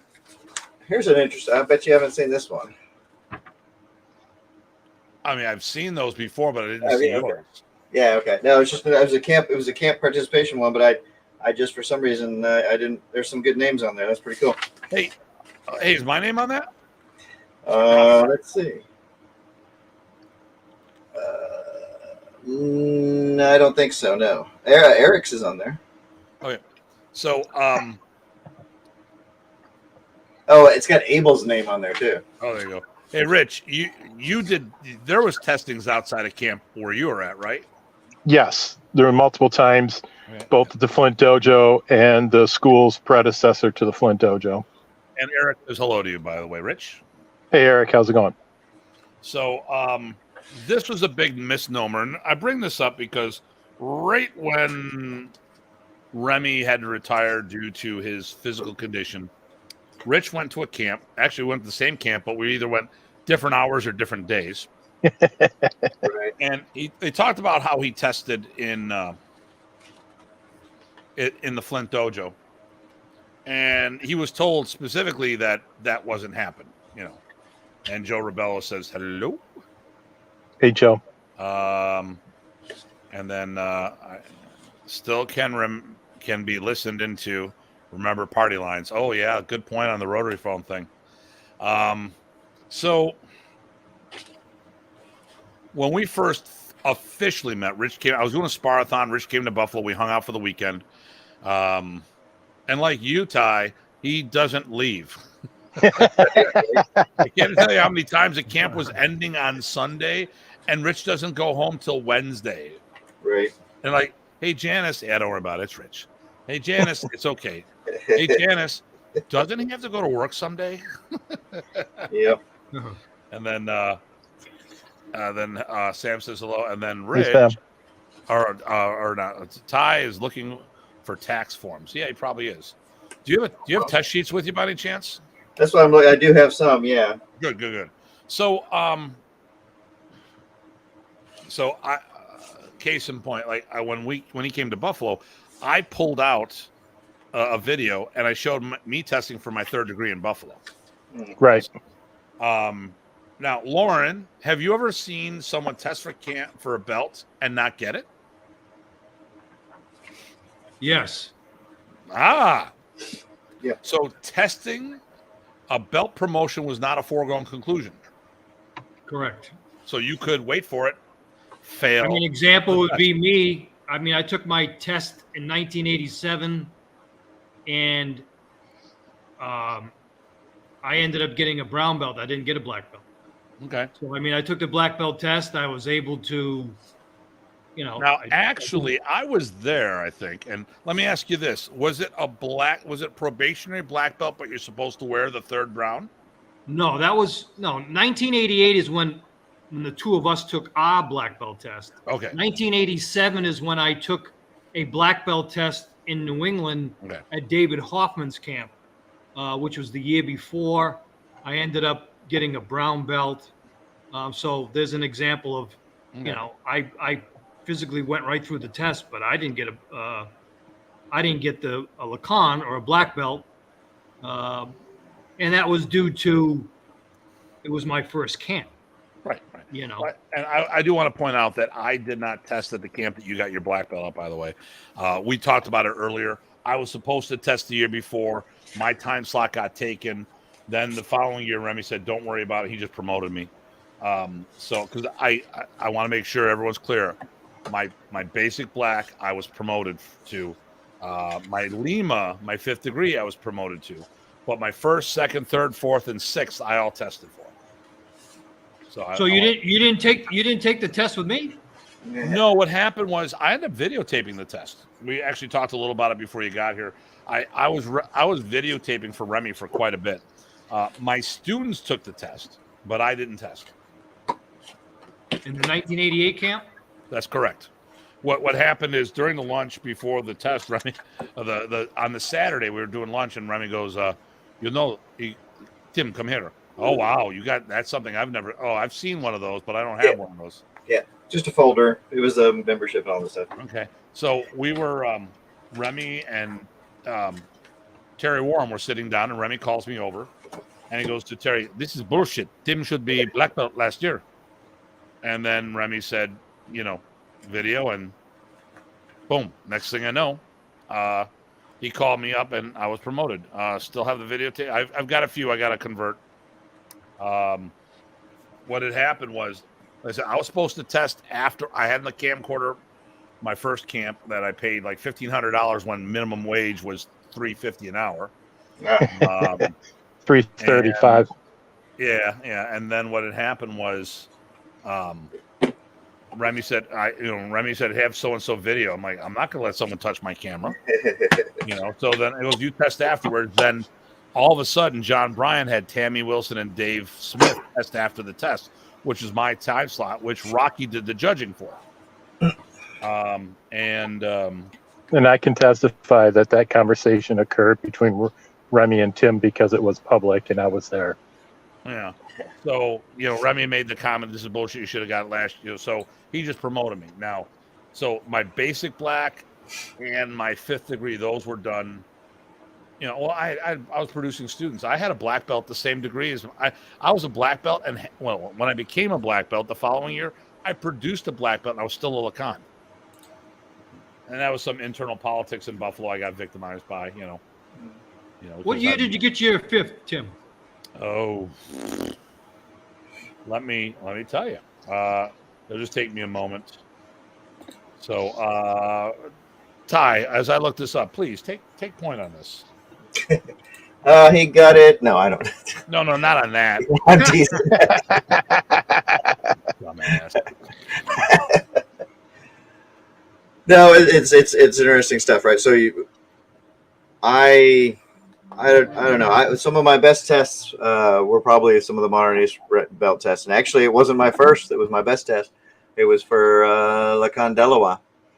I was testing with one of my top students. He's now my top Arnis student at the time, and so we were paired up. I think he was going for Lacan. I was going for Lacan Delois. we were rocking it. You know how when you're testing and things are just clicking and you're just, escalating and responding and everything is just right on point. We were doing that so much so that Jim Lattis, who was our grading officer, comes over there and says, "Hey, you guys need to tone it down. You're scaring the rest of the people." Which bummed us out because we were having a blast. I mean, yeah, we were throwing each other around, but the counters were coming. Everything was just popping. It was on. Yeah. And so, to me, that was not going through the motions. That was not just review. That was showing the growth, which is what you want to do during a test, I think. Exactly. Sure. Okay, I couldn't find my 5th diploma in my computer. I have to look at a couple different files, but here's something that's kind of cool. Have you guys ever seen one of these? Let's see. I have one of those. A blank one. No. Yep. Nope. I got that one. Yeah, I have a blank one of those. You have one of these where your name was printed on it? No, your name. Okay. That's what I'm saying. I literally have that one. Oh, okay. So right here, this is kind of cool. Remy had these made for me, which is weird because it was pre-printed with my name and an attending black belt as well. Yep. No, that's cool. Yeah, those are nice. But I found my 4th. Oh God, I'll see what Rocky's writing over there. 4th was 96. Yeah, so I mean, our ranks were. I think he kept us around the same, the same years. My So, Anim right here, and Datu. Mhm. That was 2000, July That was 16th. 2000. Yeah, I didn't go to that. I didn't go to that camp. It was weird because so I got promoted. I got my in 8. Let me see. Actually, I'll stop sharing. So I got promoted in 88. Then I was on a holding pattern for 3 years and actually produced black belts and didn't get promoted. Then 91, I got my first. 92, I got my second, and I think 93, I got my third. Then it was 3 years. That was 96 for my 4th. Then he promoted me in Buffalo a couple years after that, and then I tested in 2000. I'm assuming it was 87 or 97. I would have been a 5th. And then in 2000, I tested for my black belt and Datu. He had offered me Datu the year before, and as I talked about this last night, so I'll say this again. With Remy's tumor, I could see where I would have even questioned, even though it was months in advance, the tumor doesn't just overnight. So I was promoted in July, and then he was diagnosed at the beginning of October. So, but the year before, Kelly Warden called me, said, "Congratulations on your promotion to Datu," but Remy was trying to light a fire underneath his butt a little in a friendly way, because Remy would sometimes do that. And I mean, Bobby Sullen and I were great friends, and we both used to hate to love each other and love to hate each other. But it was like, "Man, you suck. You're better than I am at this." And and we'd hug it out like, "You're the man," boom. So, and Jason says I was a 5th in 97 when he met me. That's when I tested for Delaware. Okay, what black belt color certificate was Tracy Kemp. The black color? Yeah, those are interesting ones. The black ones are interesting. As a real Tracy Kemp, look to it. Okay, so for the record, it was made from a guy from that all came from a guy from Buffalo. So a local guy was a Tracy's guy, and I had a guy that would I forgot how I met him, but there was a local guy that did certificates for Ernie McPeak, who was a Tracy guy. So most likely it's the same guy who did the same diplomas. So I have a few of the black diplomas. So it's not a Tracy diploma. It's a guy who does black diplomas. So it's just I was a client, and so were and so was Ernie McPeak. And I'm pretty sure when Tracy saw it, he goes, "Hey, we got to do the same." So what else we got there? What are we thinking there, Ty? Is there a question on any of this we want to? I don't see another question, but is there something that? For you guys, did you guys have for us? I believe in Texas, most often the tests were that last day. Is that what you guys all saw? Yeah, usually it was the last day of a camp. Okay. Yeah, last day. And the same as us so you would basically stay on the floor until you got to places where you didn't know stuff, and then you'd back off. Yeah. I mean, pretty much. Yeah. I mean, unless someone assisted the person if they were having a hard time. Oh, sure. Yeah. No, I felt bad the very first camp I showed in. I never got off the floor until the last 4 or 5 guys were there, thanks to Eric. But I felt like, well, wait a second. Why? These guys have probably been doing more camps than me. But anyway, it was fun because there was that opportunity, right? So if you knew the stuff, you did your work, you could show it and share it and get feedback on it. Exactly. So that was cool. Yep. I actually liked the way Eric did it with us. So he wanted us to test with Remy before he ever tested us for colors, because he wanted Remy to just get the nod and see where we were, and then he would test us and for colors after that if we still needed, and then Remy would pick black whenever we were ready. I like that approach because that way, we're just concentrating on the material, he's concentrating on teaching well, and we work it and learn it and whatever and rank schmank, right? Rich is the Shaquille O'Neal of FMA. There you go. Oh, no. Workman. Turn off all those lights. Is TV and video from the phone. All right. So I want to talk about the tests, because when Brian made this comment that you owed 3 hours, it really kind of pissed me off. Because you owed Remy 3 hours. First he said he owed us 3 hours. Then he recanted and said, well, you owe Remy 3 hours. First of all, it took more than 3 hours of training. And I've seen people get their black belt 1 year, go back the following year, and failed the test because they hadn't practiced since then. Okay. Exactly. Now, would you say that any black belt black belt test, first, second, third, fourth, or whatever, that every participant had the potential of failing that test? Yes. On them. Yeah, I would agree with that as well. Mm-hmm. But I'm going to touch back on that, the 3 hours. To me, when we got done with the camp, we were like, oh my gosh, we owe Remy months of work on all this material. Or years. Yep. Or the next year. We had people that would, not do that. And I said, anyway, I found it insulting. Yeah. Here's my take on the test in general, too. There was a thing saying that it was only review. Now, and I want you to call me on this if I'm wrong. Okay, this is what the show is about, because if I got something wrong, I want to know. So are you leaving on Friday? Who's leaving on Friday? Conversation around me. Sorry. Oh. Bring him on the show, Rich. We got more. We got plenty of room around here. Okay. So, first of all, did you find the test sheet by any chance? Oh, I stopped looking because somebody was complaining I was getting my taxes. So the test sheets were about 4 to 6 sheets of paper stapled together. Yep, I got some right here. And you would go through everything, but not everyone could answer everything. Right. So, because here's the thing, everyone was on Remy only, in Michigan, a couple times there was a separate test for black. Excuse me. Right. Saturday night, we would do black belt testing periodically. At the first Michigan summer camp, they had multiple stations around the room for different belt levels. Right. They may have even done it for 2 of them.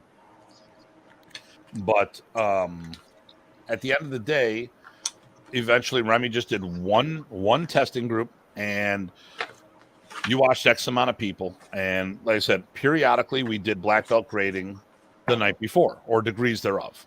Yep. So there was quite a bit. There's quite a bit of people not answering all the answers because they didn't have the information yet, and that's why they were going for lower degrees of test of belts. So Would you say that's fairly accurate? Yep. Here we go. Okay. Oh good. my gosh, there's a bunch of them. Let's see. This might be more interesting. I don't even know if you've seen these ones. So let's see. We've got a yellow belt. Got a bunch of stuff going through kicks and break falls and all sorts of this. Kicks. That's nice to see that. Yeah. Let's see. Here we go. 12 basic strikes. Is that What- from one? Okay, that's a camp sheet you have. Is that a Yeah. camp sheet? Yeah, it's from the Dallas camp. All right, because I don't think I ever seen any kicks on a test sheet at the East Coast camp. Well, it might have been Selby's or Ron's Yeah. curriculum that they used. Yeah. That's one of the ones, but let's see if I get some more stuff. All right. So here's what I just got from Rocky because he listened. Remy's excuse of Tim videotaping is just part of it. What really happened was, and with no disrespect to the late John Bryant, but his rank was very weak, and Tim was a brown belt that looked much better than his instructor. Remy was concerned about being really noticeable to others. So I get it. I get it. And listen, that happens in organizations. Yep. I busted my listen and listen. I've said this recently. If it wasn't for John getting me on the path, I wouldn't be where I am today. Don Zangi, the guy who brought Modern Arnis to Buffalo, Yep. he was not very good, but he was a great coach. He had people that could perform better than him. And that's the whole idea. If you're a teacher, D'Amato, like he's a boxer. Okay, but he coached some of the world's best boxers, so, I mean, that's what our job is, or at least part of our job. So, John got me on that path. I had a good work ethic. He gave me the proper instruction. We went in different directions, and I kept training more. But, like, for a year, I was teaching most of the classes for John, so if things change, it's probably because that John gave me that opportunity to grow. And, unfortunately, took a little of his training off the end there. So, while Ty looks for more stuff. Well, the problem is I think my the rest of my stuff, this is normally my certificate folder. So Gotcha. So, have you guys looked at the test sheets year after year that you went? we did because we keep them all, right? Okay. Would you say that the test sheets grew every year? Yes. In general, yes. Okay. Yes. So there was no finite level of material that, once we got this test, it was just plain old review. It should have been more material. Oh, okay. Lauren, when you I hate doing this on forums, but forums is a tangible thing that we can talk about. Right. And Lauren, when you saw people going for the higher level forms, did you see a whole bunch of people start to sit down because they didn't know them?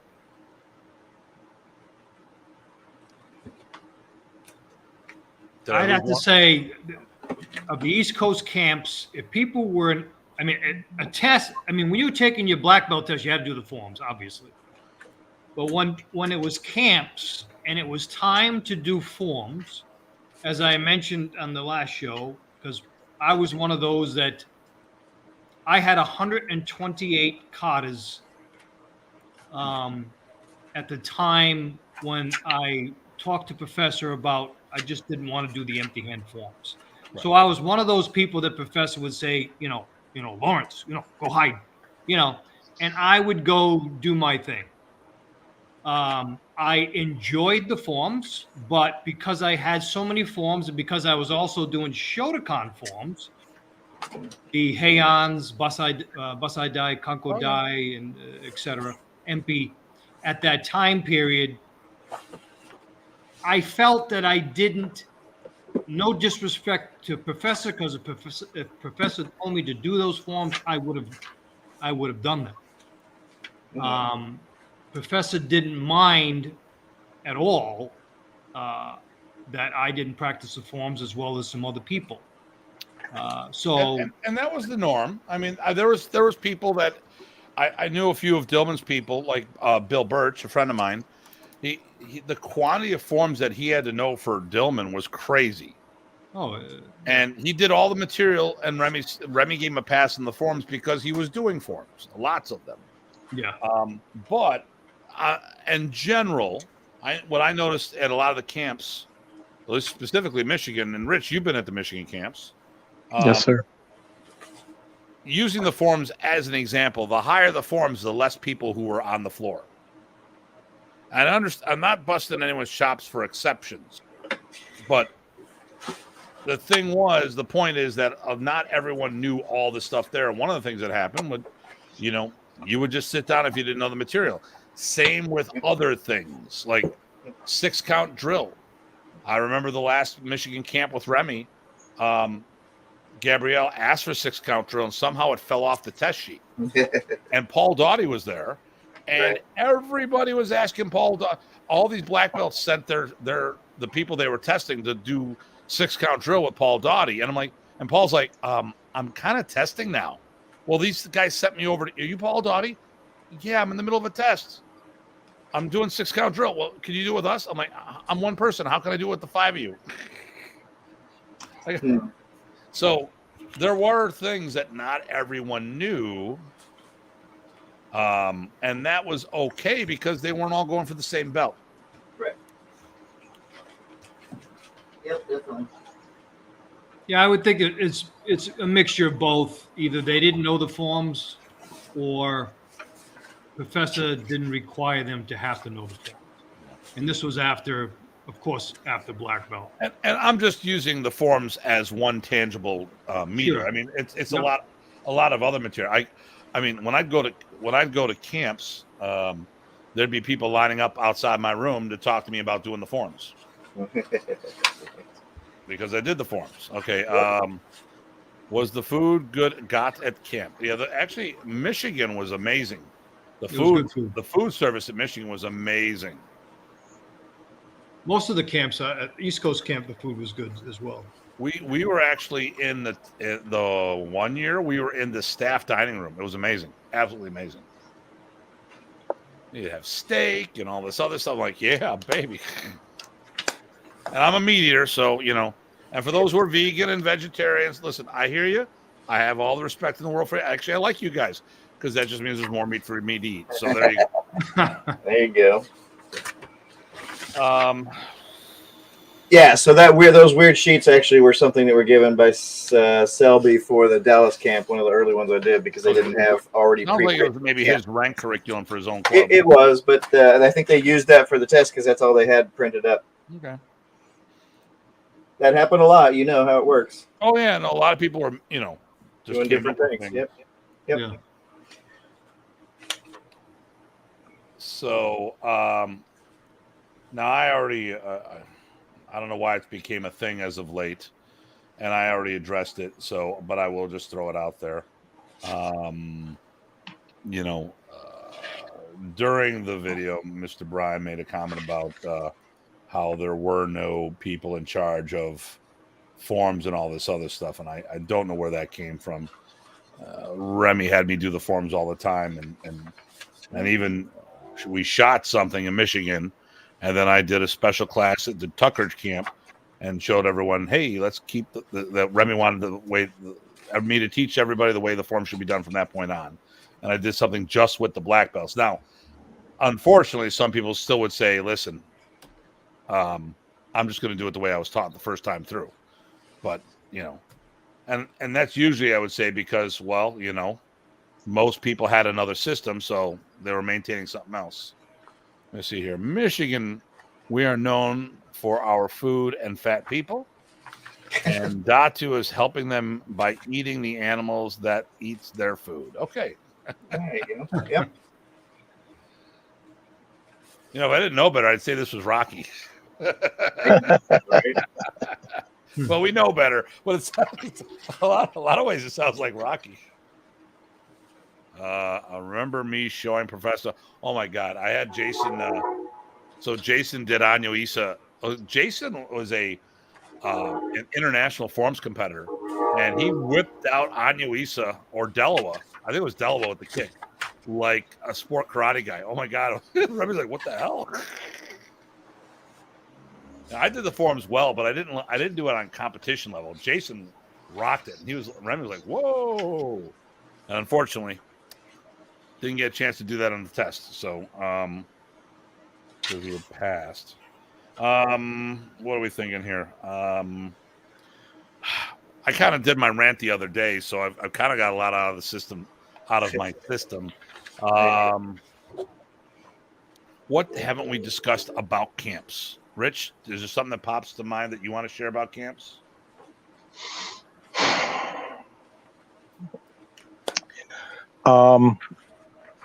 So in '87, I drove Remy down to the camp. And even though I walked through the door with him, I still had a bucket of paperwork to fill out, to sign waivers, forms, make sure my pre-registration forms were in place, any additional fees that were due. Once I got that accomplished, then I was able to go out and work with people. Not many people were there yet, just some of the people setting up. But everybody was friendly. Even you, Tim, you invited me to come hang out with you guys. I was semi-seclusive, so please don't take that wrong. But you made the offer, and I was just doing stuff by myself. But everybody there was friendly. They worked with me. And this is pretty consistent across most of the camps and seminars that Remy was brought in as the instructor or around Modern Arnis. So, yeah. I'm glad you said that because it just reminded me something. And we were talking about forms, and I forgot the most important thing I wanted to talk about. So, and Lauren, you could help us fill in this one, because I have a completely different experience of the Massachusetts camp, and it didn't happen at the other camp. So, what Brian made a comment was that Saturday nights was a knockdown, drag-out brawl, and maybe not this latest comment, but he did talk about it on a FMA discussion, that there was all these huge debates about the forms. I didn't see any of that, and maybe because it happened later, maybe because I was an out-of-towner, or maybe they felt I knew the forms. When I went in '91, I remember a special session of the Black Belts where Dennis Tostin, Joe Bridenstine, myself, and others were coming up with, we were somehow tasked to hang out with each other and go over stick forms and applications. And I remember doing a bunch of things, and Dennis like, hey, to me, and I'm not only was I young, but I had a young face. I throw a baseball cap on anytime, and I could have been the paper boy. I could have been like a 30-year-old paper boy, but where's my $2? Yeah. So, but Michigan, we didn't have debates on the forms. One person gave me grief a little once, and Remy says, do it the way Tim's doing it, very firm, and then that was never talked about again. So it's like, all right, whatever. If Remy says, if Remy says that's it, that listen to Tim. That's what a couple of people said. I'm like, okay, and it was one of my early times teaching, and I knew the material, and the first time someone gave me, it was something stupid. I sat there and go, now listen, I don't care if you're doing 2 or 3 punches here, but if something's completely let out, gone, I'm going to put it out there. And I talked about the fourth form, and the way I was taught, you do trapping hands, you do back fist, you come back, you do a side kick with a back fist strike. And some people didn't do that. And when I was teaching that, then the guy started giving me grief on this. I'm like, you said, I said if it was complete, and I'm not sweating 2 or 3, but if there's supposed to be a strike there, it's going to be there. And then Remy heard the debate, and Remy said, screw it, do it Tim's way. And very firm. And guys like, Tim, can we learn it the way you did it? I'm teaching it this way. I don't know what's this guy. And they're like, that guy's being an ass. And I never remember seeing him again. I think Remy got rid of him. I don't know. I just, maybe, maybe there was like this pile of dirt outside somewhere. No, but other than that, I never had a problem talking about forms with people, arguing about different things. Was that a big thing at Mass? Because it wasn't in '91 when I was there. The years that I was there, unless it occurred in the later years, I don't remember that occurring. Any debates over or big debates over the forms. It was just usually it was very quiet. You know, if you were one of those people who professor didn't mind not doing the forms, and that was fine. If you were someone who didn't know the forms, well, then it would obviously be a good thing to get out there and learn the forms. Um, I enjoyed the forms. It was just being a student of Professor Serio at the time, private student for many years. Professor Serio really loved the Shotokan forms. So to me, that's the only reason why I didn't do the forms. Not that the forms that I think the forms weren't good. I enjoyed them. It was just I had forms already that were modified versions of Shotokan katas. I just felt that I didn't want to add more. But again, and I don't say that out of disrespect. If Professor wanted me to do them, I would have done them. And listen, that's that's really not my point. I don't, and I like I said, I know what Remy's told other people they gave him a pass, but I don't recall there being these involved arguments on what the form is or isn't. No. In Texas. Well, sorry, I was going to say in Texas, the only thing I remember from the discussion forums was in the '90s. We'd get a lot of discussion, but it would be geeking out and exploring. Oh, you doing with this flavor? Oh, okay. What application you doing? It was more exploring and sharing and investigating, right? Which I think is a good thing. Oh, like, hey, what do you do for the application for this? That, or even, hey, I noticed you do those different. What are you doing there? Yeah. It wasn't a complaint. It wasn't an argument. That I agree with. Yeah. Or like the bunkai. Yeah. Like the very camp, we had a good time with that. Yeah. The variations is one of the things that I remember as well, where like you go, oh, okay, so like stick form 3, you're doing small steps, but you're basically in the same square for the first 3 moves, and then stepping backwards, then forward, then backwards, or all forward, and understanding that those variations can be done, but they were called variations. They weren't called the form. So as Tim was saying, applications, but these applications were variations, right? Which were fun to explore, as Ty was saying as well. So yeah, I remember those conversations happening. Hey, why don't you tell the guys about the end of a pot with the 3 and 3 without walking? Because I never heard you. I never asked Remy about that, but you brought up the story about that. The three stationary blocks, outward blocks, and the 3 stationary rising blocks. When you asked him why you did it, I can't remember, Tim. I'm sorry. I didn't want to tell your story about how being up against the wall. Yes, yeah, about being up against the wall. Correct. He said, so if you can't step backwards or if you can't move out from people, yeah, he actually dragged a couple of people over and said, now put this person here, put that person there. Here's the amount of room you have to move. Please execute that. Yes, he did do that in the 87 camp to me. That is correct. So, but I mean, now I can understand. Okay, so I think Remy, well, I know what I know.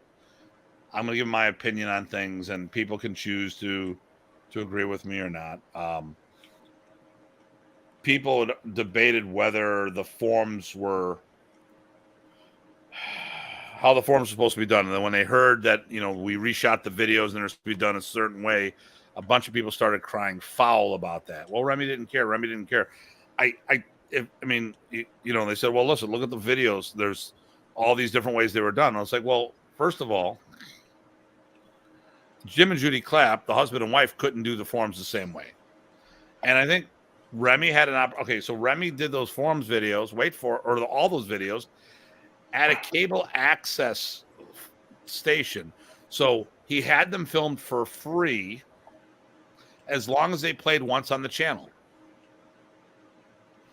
So I think, and that was because of the claps. And I think he let certain stylistic, I think in the forums, I think he wanted them done a specific way, but knowing that people weren't doing modern as their primary, he would settle for stylistic interpretation because they weren't going to leave their primary system. And if people, I think when we did the forums, he wanted them done a certain way. I mean, even Brian tells a story about how he had the near-death experience when he did the forms incorrectly. Then Remy gave him grief about it. Well, then if Remy didn't care, why did he tell you it was done incorrectly? So I don't know. So those videos, Tim, if I remember correctly, Remy says something similar to the fact of, and now I will show you form Tatlo, or I will demonstrate form Tatlo to you. And so I took that as this is how he wanted it. So when we were reviewing and dissecting, we always used Remy's motions and Remy's movements to work on the forms. And when we would demonstrate them, we never had any issues with it from that point. Because obviously we were using his format, right? Mm-hmm.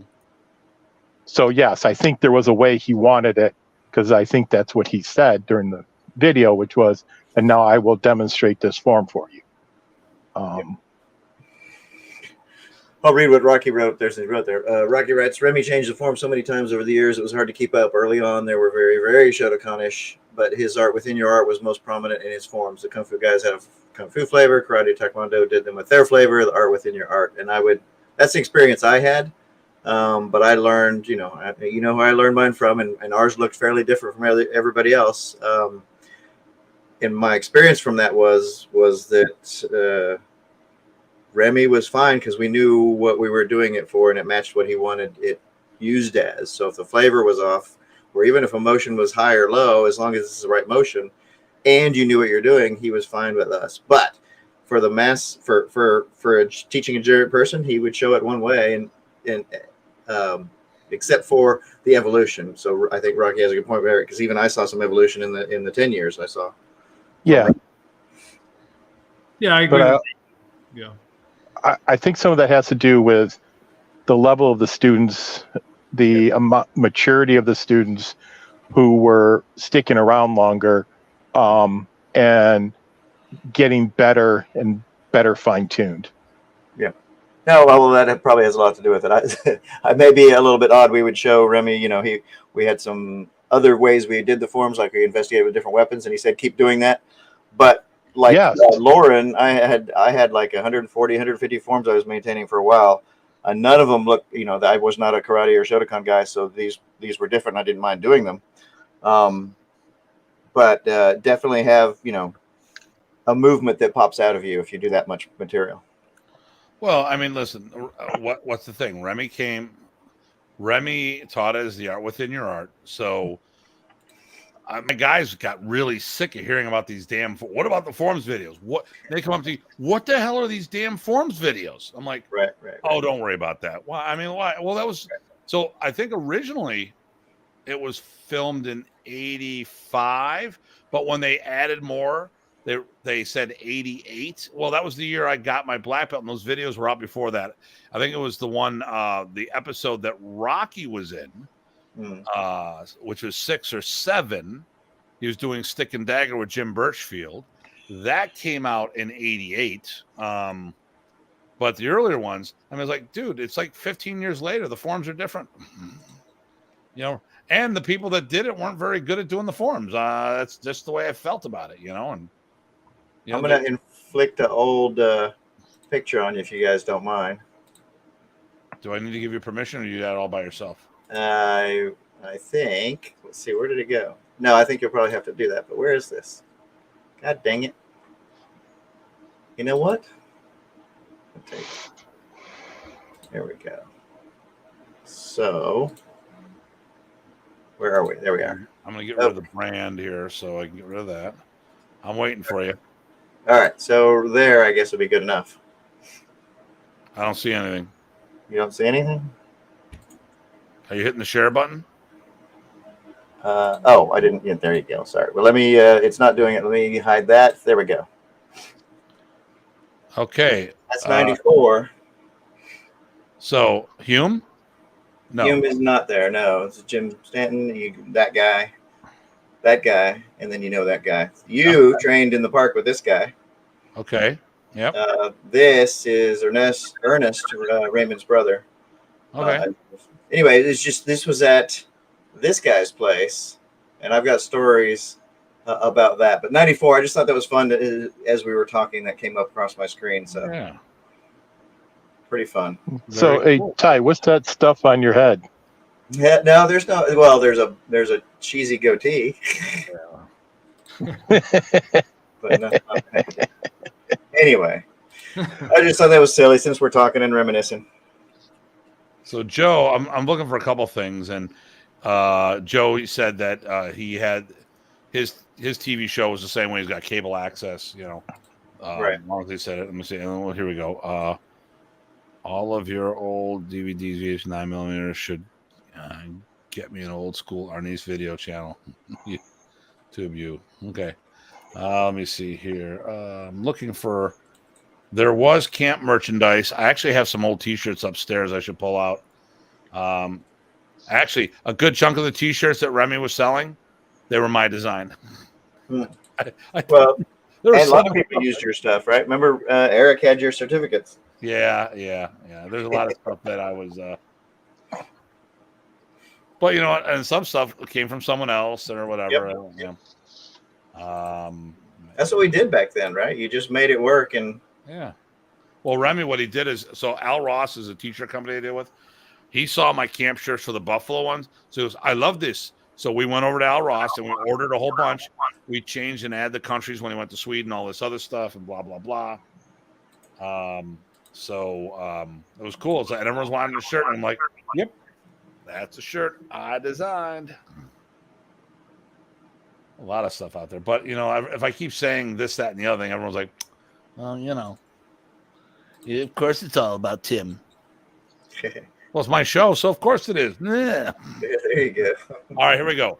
Who were the seniors that were at camps? So I guess we need to define who you consider a senior. Right. So, like in my era, when I first hit the scene, Rocky was my senior. So I met Rocky. Rocky was at 2, possibly 3 camps in Michigan as a full-time camp attendee, and he came out and visited periodically. Okay. I'm trying to think of who, like when Michigan camp was there really weren't any kind of seniors. Would you say that was the case, Rich? No, it was there were people, and somebody might be senior in rank or senior in time, but there wasn't a list of seniors for the floor or seniors for the art. Yeah. So I would say Michigan, like I said, Rocky was a black belt when I went. I mean, he was already on the path. Oh, someone made comments that might even be Rocky. Let me get here. Oh, wrong person. Let me see. I'll enter for everyone over 65 and over. There we go. Well, I'm getting there. There we go. So, I think the people became seniors. Like George Mazak was one of the guys that became one of the seniors. He was a guy leading the Chicago area. I was there. Jay Spiro from Detroit was there regularly. It's a lot of people who became seniors, at least at Michigan camp. And actually, you know what? That's all the camps. I was going to say, that's the experience I had in Texas when I started, the second camp, I think, in Texas. And nobody was a senior except for people coming in from visiting. So if Eric showed up, he was a senior. But other than that, it was people that became because they were at all of them. And people knew that, right? And they asked them for help, et cetera, et cetera. And Remy used them and things like that. So let's go when we did the Rice University camp. We'll throw that one out. Okay. So lo and behold, I show up. So I'm brought out there. So rank wise, I was one of the highest ranked guys there. Randy Shea was one of the coordinators of that camp. He was one of the seniors. Brian Zolinsky was brought out to that, or he went to the first camp only of the Rice. So he would have been one of the seniors. Now Kenny, Chuck, and like Jeff, they weren't seniors because they only started 91. I think Chuck started the longest. So he started Modern Arnis. Remember, starting would have been 91. That's not being a black belt. That's starting. Yep. Kenny was around 92, and I think Jeff was 94. 93 or 94, yeah. Yeah. I remember seeing I took a photo of it. I'm like, why isn't Jeff? It was a 96 camp, I think it was, that Ending was part of. Yeah. And he's got a photo there. I go, why isn't Jeff wearing a black belt? Because he wasn't a black belt here. Right. And that was a 96. So one of my biggest contentions about all the nonsense with the Masters and all this other stuff, most of them were probably black belts for a most at 6 years. And they're allegedly know more about the system than anyone else. But, that just, which is pretty sad if you ask me. But that someone actually would think that. But people did. Well, who am I? But I don't think there really were seniors per se. So Joe, let me ask you this: who do you consider a senior? There you go. And I'll tell you if they were at a camp.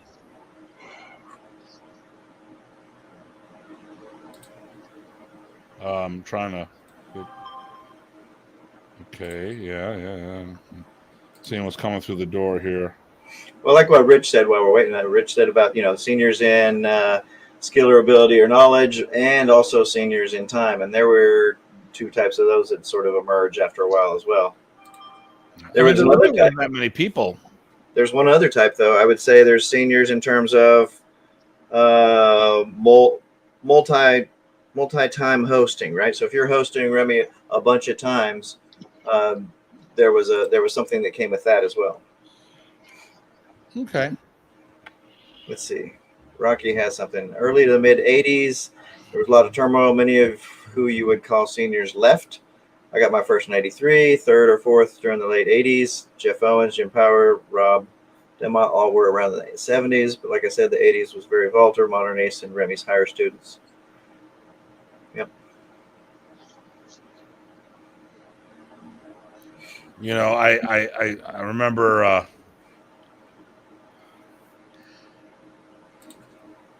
I got into I remember when I so when I tested for my NM, Remy made a point saying that I was the highest ranked black belt, and this came out sometime during an interview years later. I remember Brian got his nose bent out of shape about it because, well, what about Lowry? I'm like, but Lowry retired and his rank's no longer valid. When you retire, really, you're no longer doing it, right? I don't want to say the Who knows? Oh, geez. I still think that's Rocky. All right. I don't know. It's pretty fast typing. I don't think it's Rocky. But to me, so when someone's, no matter what their rank is, if they're not doing it, they're not doing it anymore. Right. So there's a bunch of people that may have been ranked above us back in the day, but they quit, retired, or whatever. That's how I look at it. But so with my biker friends, right? You retire from your club, you are not active. You're not, you're respected, but you are not active. Come on, look, hey, we call the ex-president president, right? But they're not. Whoever the champ is, we talk boxing, kickboxing, whatever, Muhammad Ali, he was always the champ, but he wasn't the champ. Mike Tyson, always the champ, but he's not the champ anymore. You can acknowledge them for their contributions. You can acknowledge them for their accomplishments, but I mean, boxers got a box, and Right. here we go. Let's see what it says. Boom. I'll let you take this one. Oh, let's see. There was no internet when the camp was around. There was no Facebook. Did you remail flyers or just advertise in black belt? How did the camps get the crew today? We have the internet today in most events. We saw them on black belt. We got literally snail mail flyers in the 90s, and probably in the 80s the same thing. That was actually a nice question. Yep. Moldy pizza, man, you're throwing me off here. Yeah, I was waiting for the punchline and it didn't come. So yeah, snail mail and Black Belt magazine. Yep. And Remy inside kung fu for me. And Remy would be handing out those trifolds everywhere he went. Yep. I have in my other folder. I didn't have it out, but I've got 1 million of those trifolds. The camp and seminar trifold little flyers. Yes. Double-sided copy, folded up, put a sticker on it, put a stamp on it, boom, goes out. Rank in Modern Arnis was always the touchy because Remy said to different people, it sucks, but that's what it was. I always went, okay, even a bad pizza has a good slice. My thing was with Rank, I didn't give a shit with what Remy told me behind closed doors. Yep. All that matters what he told in public. Yep. And I think that's what a bunch of people got twisted about. Yep. Because they wouldn't say the public things about them. Right. I would be, and Marky says this, it used to be the Bible of martial arts. Can't wait to get the next copy. And that's how I tracked Remy. I would look in both of those magazines and go, ooh, what can I get to? What can I get to? I'm a poor grad student. I want to get to all of those things. Yeah. Didn't matter if it was seminar, camp, whatever, which I guess was unusual. I didn't realize that was unusual at the time, but that's what I did. So Lorne, I remember you. You were very skilled at the time. I thought you were respected in your area, right? What's that? I lost you. He just fell asleep. Hey, listen, old man, if it's past your bedtime, let us know. No, I didn't fall asleep. I said I heard you say you remembered me, but I remember you back in the day, and you were a talented person. I'm assuming you were respected in your area for the most part, right? As in other martial arts, you mean? Yeah. Well, yeah. I mean, I was a martial artist, holding black belts in other arts before I started training Arnis, just like I'm sure Ty was, and many others. So when you went to camp, a lot of the school owners and club directors, they respected you for your accomplishments and what you were doing, right? At the camps? Yeah. Well, I don't think you get respect from everyone. I didn't say that. Listen, we're talking the norm, not the exception. Yeah. I don't think whatever our background was at the camps. I don't think at least for myself and maybe for quite a few of us that got together. It didn't really matter what ranks we had in other arts, who was what rank. We got together, we had a good time. We exchanged material, after hours of the. I think you're looking into this a little too deep. So let me go where it is. My point was, I'll say it this way: Lorne, it was a good martial artist. He was respected by the people I knew. Yet when he got promoted to 5th publicly, people got their panties twisted, which is a lot of times why Remy sometimes did things behind closed doors, because other people, instead of trying to do their own work, just whine and bitch and cry about it and try to tear other people down. That's what I was saying. Okay. I'm not trying to set you up, brother. I'm setting you up for. No. I just, Okay. Yeah, I mean, that's true. I mean, there are people that got upset with with me getting a 5th degree, with me getting the title of Master of Modern Arnis, which some people seem to have a problem with. But as Rocky had mentioned, and as I'm sure you guys know, this was Professor that we're questioning. You know, and whatever Professor gives out, who the hell are we to question it? You know what I mean? If he gave me one title, he gave Tim another title. He gave other people throughout Modern Arnis different titles. He gave me my fifth degree. I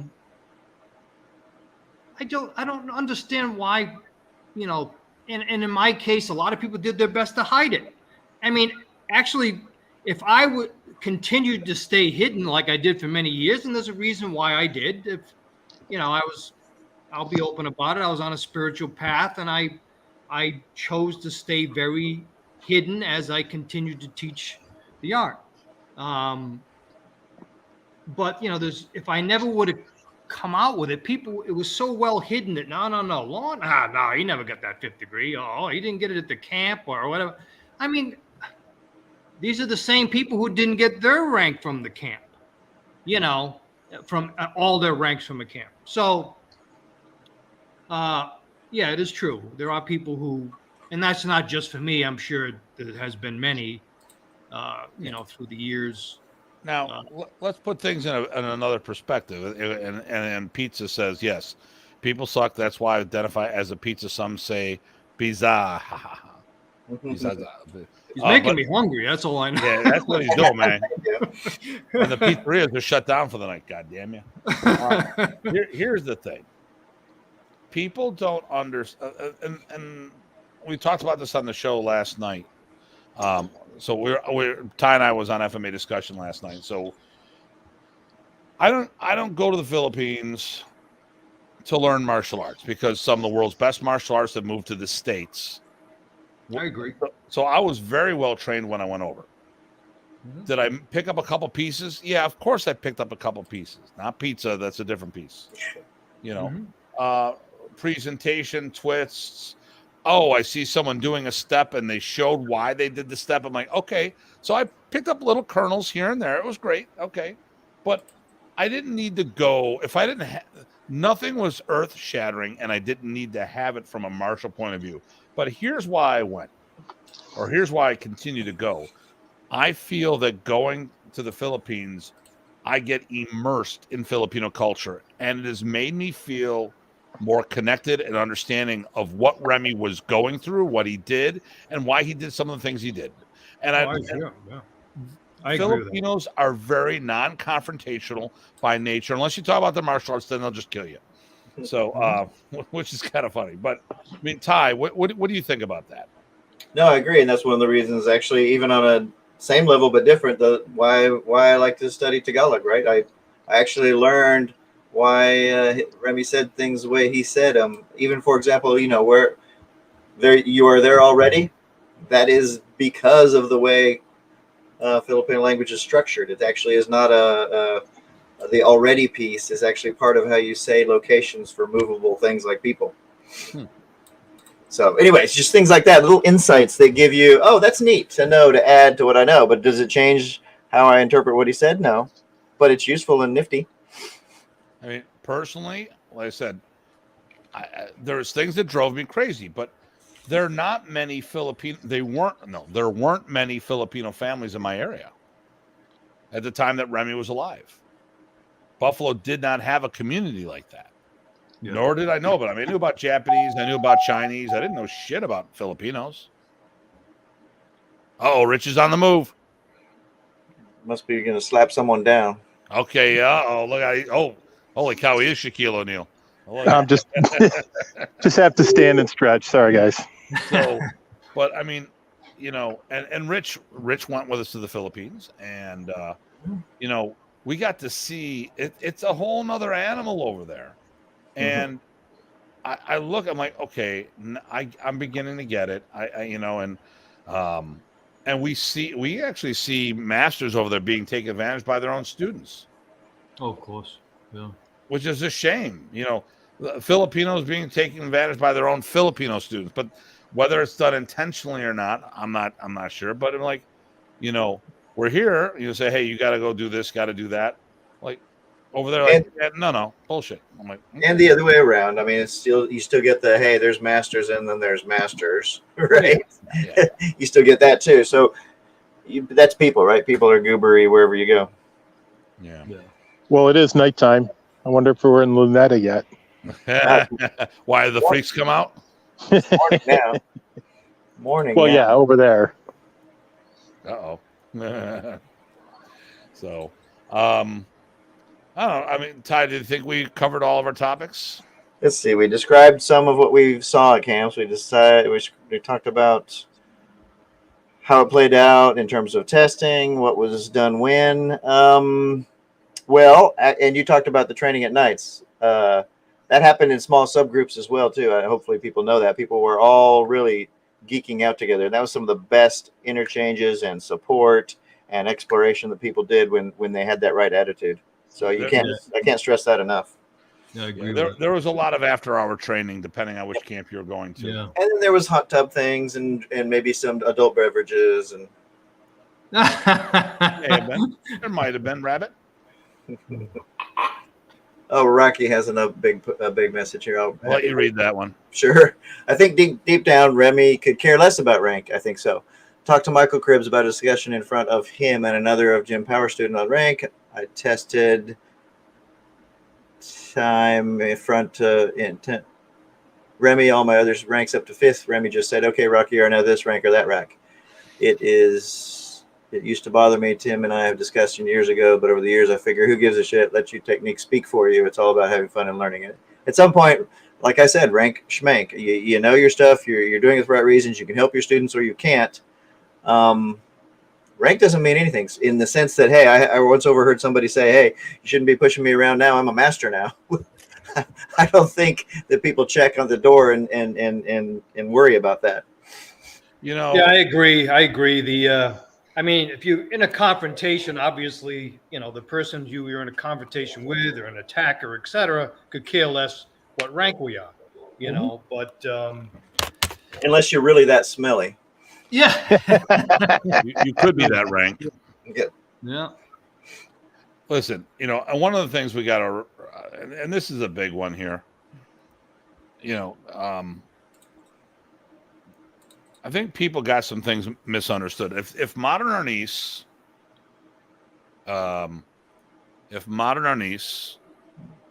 is the art within your art, then part of your rank is your art. Okay, so when you're doing things, people have to remember. When I looked at some people going up, okay, so when I was in Kun Tao, I'm not saying I'm not in Kun Tao, but when I was doing my Kun Tao actively before COVID, there was a protocol established. I came in and the Grandmaster met me, Grandmaster Lanata. He was going to promote me to 5th degree black belt because of my status in Modern Arnis. My instructor said no. My cued Mark DeLeon, he goes, no, Tim's going to do it all the way up from the ground up. That's what he came for, and that's what I'm going to give him. If we promote him, he might just quit. Because why would I bother, And after we had this, he and I had this conversation like 1 or 2 years after I got my black belt. And he goes, yeah, I was telling Papa, Carlito Lanata, when I came to the anniversary event, he's like, you were so right about Tim. He's, he did what he needed to do. And if we would have promoted him, he probably would have left. And, but the thing here is, I mean, that one, I still, part of my rank is who I was because I went to him as a master level instructor. I went to him as a GM, so I don't get twisted. I am probably more knowledgeable than some of the black belts or than most black belts belt for belt level. I'm a 2nd degree in Kun Tao. I probably know more about martial arts than all the 2nd degrees out there, but in Kun Tao because of all my other training, but that's not a good representation of Kun Tao. I tell people, if you want to see, I can tell you about things. I can help you with the techniques. But at the end of the day, if you want to see a better person at this, look at the person that specializes it, not the person cross-training. Right. And when a lot of people in Modern Arnis, a good chunk of their rank is their primary system. And look who says hello. Ah, Morning is in the house. Guru Morning. Salamat datang, sir. Oh my goodness, I love this man. In a manly way, in a man like bro way. There you go. And I can't wait till I see him again. He hasn't been in the States. Well, maybe he has. I just don't know about it. When's the next time you're coming to the States, my friend? I'll zip over to say hello, do some training, have him choke me again. It was pretty fun. Actually, it wasn't fun at all. It sucked, but I loved it. He will only hurt you. Sick it. You know, it was. A little bit. It actually was not. It really wasn't a choke. It was more of a choke position that I thought was going to break my neck. Could be that it was a neck breaking technique. Nice.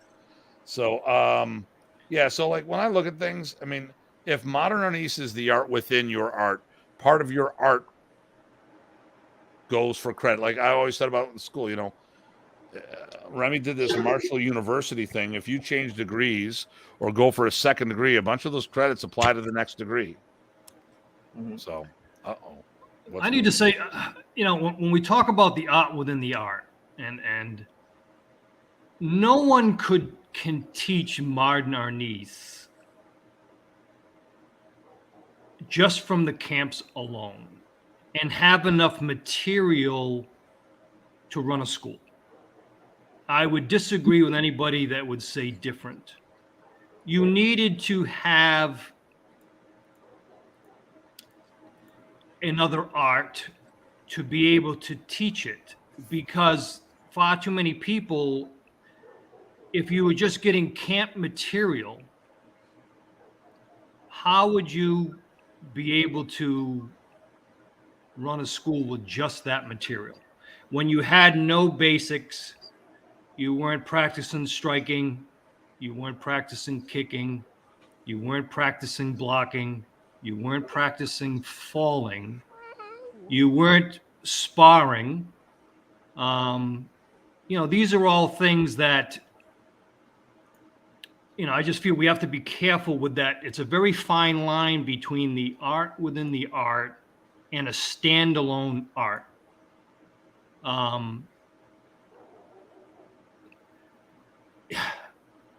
You know, myself, I mean 1993 was the first time in the East Coast that it was just a padded stick match occurred. Yeah, if anybody out there was at that camp, they can certainly add in. There was a world champion stick fighter there. Professor asked if anybody wanted to spar with him. So I raised my hand, and we had a sparring match. Now, to me, it's, you know, padded stick match. I think nothing of it.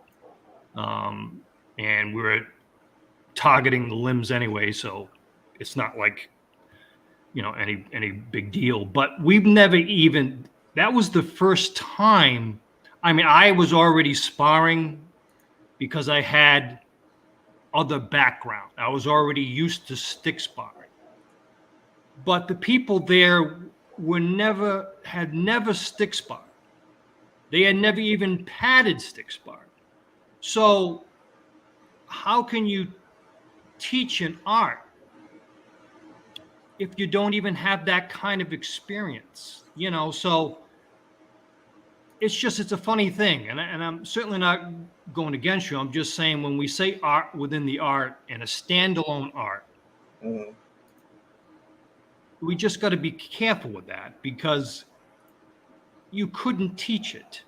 You couldn't, I mean, you wouldn't have the basics to teach it and make it functional if you were not practicing the basics. You know, if you didn't even work the stance, if you didn't work the footwork, if you didn't even practice padded stick sparring, what are you teaching? So I think we have to give ourselves more credit. And certainly, I'm not saying for myself, all of us, that Modern Arnis has really grown. It has really evolved. You know, what you're doing with the art, and, you know, and the rest of the, you know, Modern Arnis practitioners that are evolving their art, and myself included, you know, it's come a long way, you know, to where it's, to just say the art within the art, it's just everybody is doing the art within the art. I mean, we wouldn't be reaching out and studying other systems if Modern Arnis had it all, you know. And I'm not going against Modern Arnis. It's our foundation, you know, it's our base. But like Professor, that's what we're doing. We're just like Professor, and we're trying to evolve the art and just make it better, you know.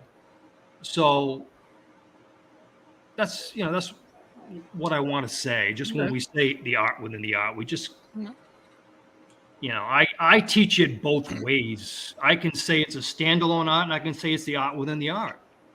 Because how can it not be the art within the art when I am the individual that has all this martial art background?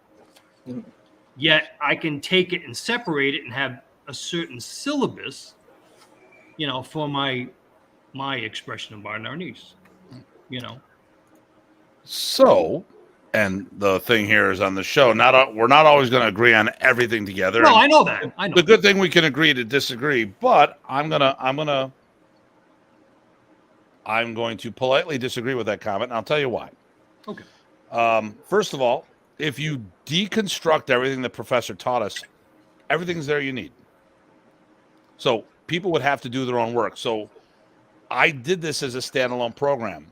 I learned from John Bryant. Now I'm a little different. I started in a full-time Modern Arnis school that Remy Presas was a silent partner in, the Filipino Karate Academy.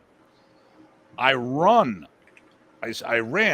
and still do run a full-time academy. Now I have added things to it, and I'll tell you how we got there. But first, if you look at the forms and you look at the drills, there's plenty of punching in there. And the funny thing is, most systems, kicking-wise, took kicks from other systems, because most kicks are front kick, back kick, side kick in most katas. And then you look at all the other stuff, and that usually came from the tournament aspect, adding crest, well, except for Kung Fu. Kung Fu's got a lot of stuff. But if you look at karate, you know, there are hook kicks, round kicks, axe kicks that are being taught. That was usually coming up from fighting other people. At least that's been my experience. Because if you look at the kata, which is the system that builds a lot of Japanese Okinawan systems, you don't see all these extravagant kicks in there. So where they come from? But in Modern Arnis, if you look at the forms, and it doesn't matter where the forms came from, because obviously they are Shotokan based, but Remy took this and made it part of his synthesis. You've got front kicks, you've got side kick, you've got back kick, you've got reverse punch, you've got four fist, you've got hammer fist, you've got shuto, or actually you got spear hand, you got shuto. Like I said, if you take the forms and tear them apart, that gives you plenty of striking right there. As far as break falls, well, Remy was throwing us all the time. You had to learn how to break fall. Now we can re-examine more efficient ways to do that. But when I studied from John Bryant, I looked at everything he was teaching. It was all from the Modern Arnis syllabus, everything from the camp test. Now, most people wouldn't have developed another system because they didn't have a faith in the system or desire to leave their primary art. See, the thing here is a lot of people had this built-in safety net of being a karate guy first or a taekwondo guy or fill in the blanks. But I came up with just modern. Now, I did do more research. I looked into why. Remy opened the door for me to do Balintawak, the roots of modern, or the last art Remy trained before forming modern, just like in Rich's shirt. I hung out with Wally J. Moore. I hung out with a lot of people that Remy was taking source material because I wanted to get more into why did he take these pieces and build this synthesis? So I went down that path. Most of the arts that I train, besides modern, somehow contributed to the development of Modern Arnis. So I just took that to the next level. But long before I started that extra training, I had access to these people. I had a full-time dedicated Modern Arnis program teaching punching and kicking. And listen, sparring, all you really had to do is put a stick in your hand and go. Or, no, wait a minute. I didn't do that. I punched and kick sparred as well as weapon sparred. You know, we got hockey helmets and we did our own foam sticks. I was doing live stick from the moment I did live stick, no gear from the moment I started Arnis. Now I learned we didn't do headshots, but we sparred because my friends and I used to always backyard spar. And when I was a little kid, we used to box in the backyard with gloves. And so to me, it was like, oh, hey, let's spar. Let's try this. So, and I mean, so did I have the structure of what a sport or of a traditional karate school would teach sparring? But, you know, not necessarily that structure, but we did all those things. And if people put in the time, okay, let's put it this way. If you expected Remy to give you all the bits and pieces and not to do your own work, then you'd never get that. But Remy taught us and we had to work it. And if you know, and like I said, most people didn't work it. I'm not pointing at anyone in this conversation, but most people didn't work it, which is why we say the art within your art, because they never took their Modern Arnis training wheel, their FMA training wheels off. All they did was worry about their primary system. And a lot of times people didn't pick up a stick until it was time to go to camp, let alone practice the Arnis forms. And I'm like, you know, it's like, so it's not the system, it's the people doing the system. I mean, you know, you could make it work if you wanted to. If they didn't put the time and the effort in, it's never going to be there. But again, I mean, you're speaking. What I said was not. I'm not speaking to you in per se. No. But when you said that you worked hard to put your curriculum together. You broke down, you know, the forms to get these basics, etc. But not a lot of people did that at camps. Didn't say that was the case, but the thing here is, if they had all the information, they just had to do it. Richard, you're not going to get arrested, are you? No, that's why I turned it around and let everybody see it was an ambulance running by. Okay. Rich Parsons been seen on the corner of 5th and 23rd. If he starts running. If Rich gets out of breath all of a sudden, I know Rich is, it's not going to be running. It's going to be like 3 steps, and then he was like, all right, I'm done. Just come arrest me. Just like I do, man. Our run is like 3 steps and we're done. You know, it got more like a runny nose than running. But and when I said, I'm not saying that people did that. See, my problem has always been is most Modern people didn't do the work. They could have done the work, and that's why I have. And one of my biggest bitches about all these people who claim to be experts after Remy died, the ones that are doing that right now, they didn't commit to the art. Oh, we're doing Modern full time. Really? You're doing Modern full time? Since when? You never did it while Remy. Hell, some of these guys never produced a black belt, and now they're saying they're above grandmaster titles. I mean, come on, what kind of bullshit's that? You know, it's like, I mean, that is bullshit. Yeah. This has been my career since 1986. So I've had a lot of time to make mistakes, fix mistakes, talk to other people to help, talk to consultants. But I figured all this shit out. I mean, I remember Rocky doing some pad work with me when he came to Buffalo, and he was shocked on how good my hands were. I'm not saying my hands were good, but he didn't expect me to have those hands. Yeah. You know, and the thing here is, well, to be honest with you, I was a street fighter. Yeah, I wasn't very good, but I was a street fighter. Okay, my dog's bugging the neighbors. I'm going to pull up Rocky's thing here. I'll read it. I take point on this one. I'll be back. All right. Let's see what Rocky's saying. Well, Rocky looked down on sparring in Rocky's time. It's one of the huge fights they had. I loved working with Tom Bizio and Erwin Bayarta and their people of PTK back in the mid-'80s. Remy hated it when he found out that we were sparring live stick with only hand pads and a fencing mask. We had a major blow-up. He said it looked bad. I couldn't grasp why he was against realistic or sparring as real as you could get anyways. Other than it proved block check counter doesn't work. I used to beg Modern, so I guess the thing ran out. Yeah. It's funny because, you know, Remy had sparring in his original books. There was rules, there was all sorts of the whole thing was specifically there. But we didn't see that over here, and it certainly didn't show up at the camps, except for, I guess, like Lauren was saying, that one I gotta go out and track the dog down, but sure.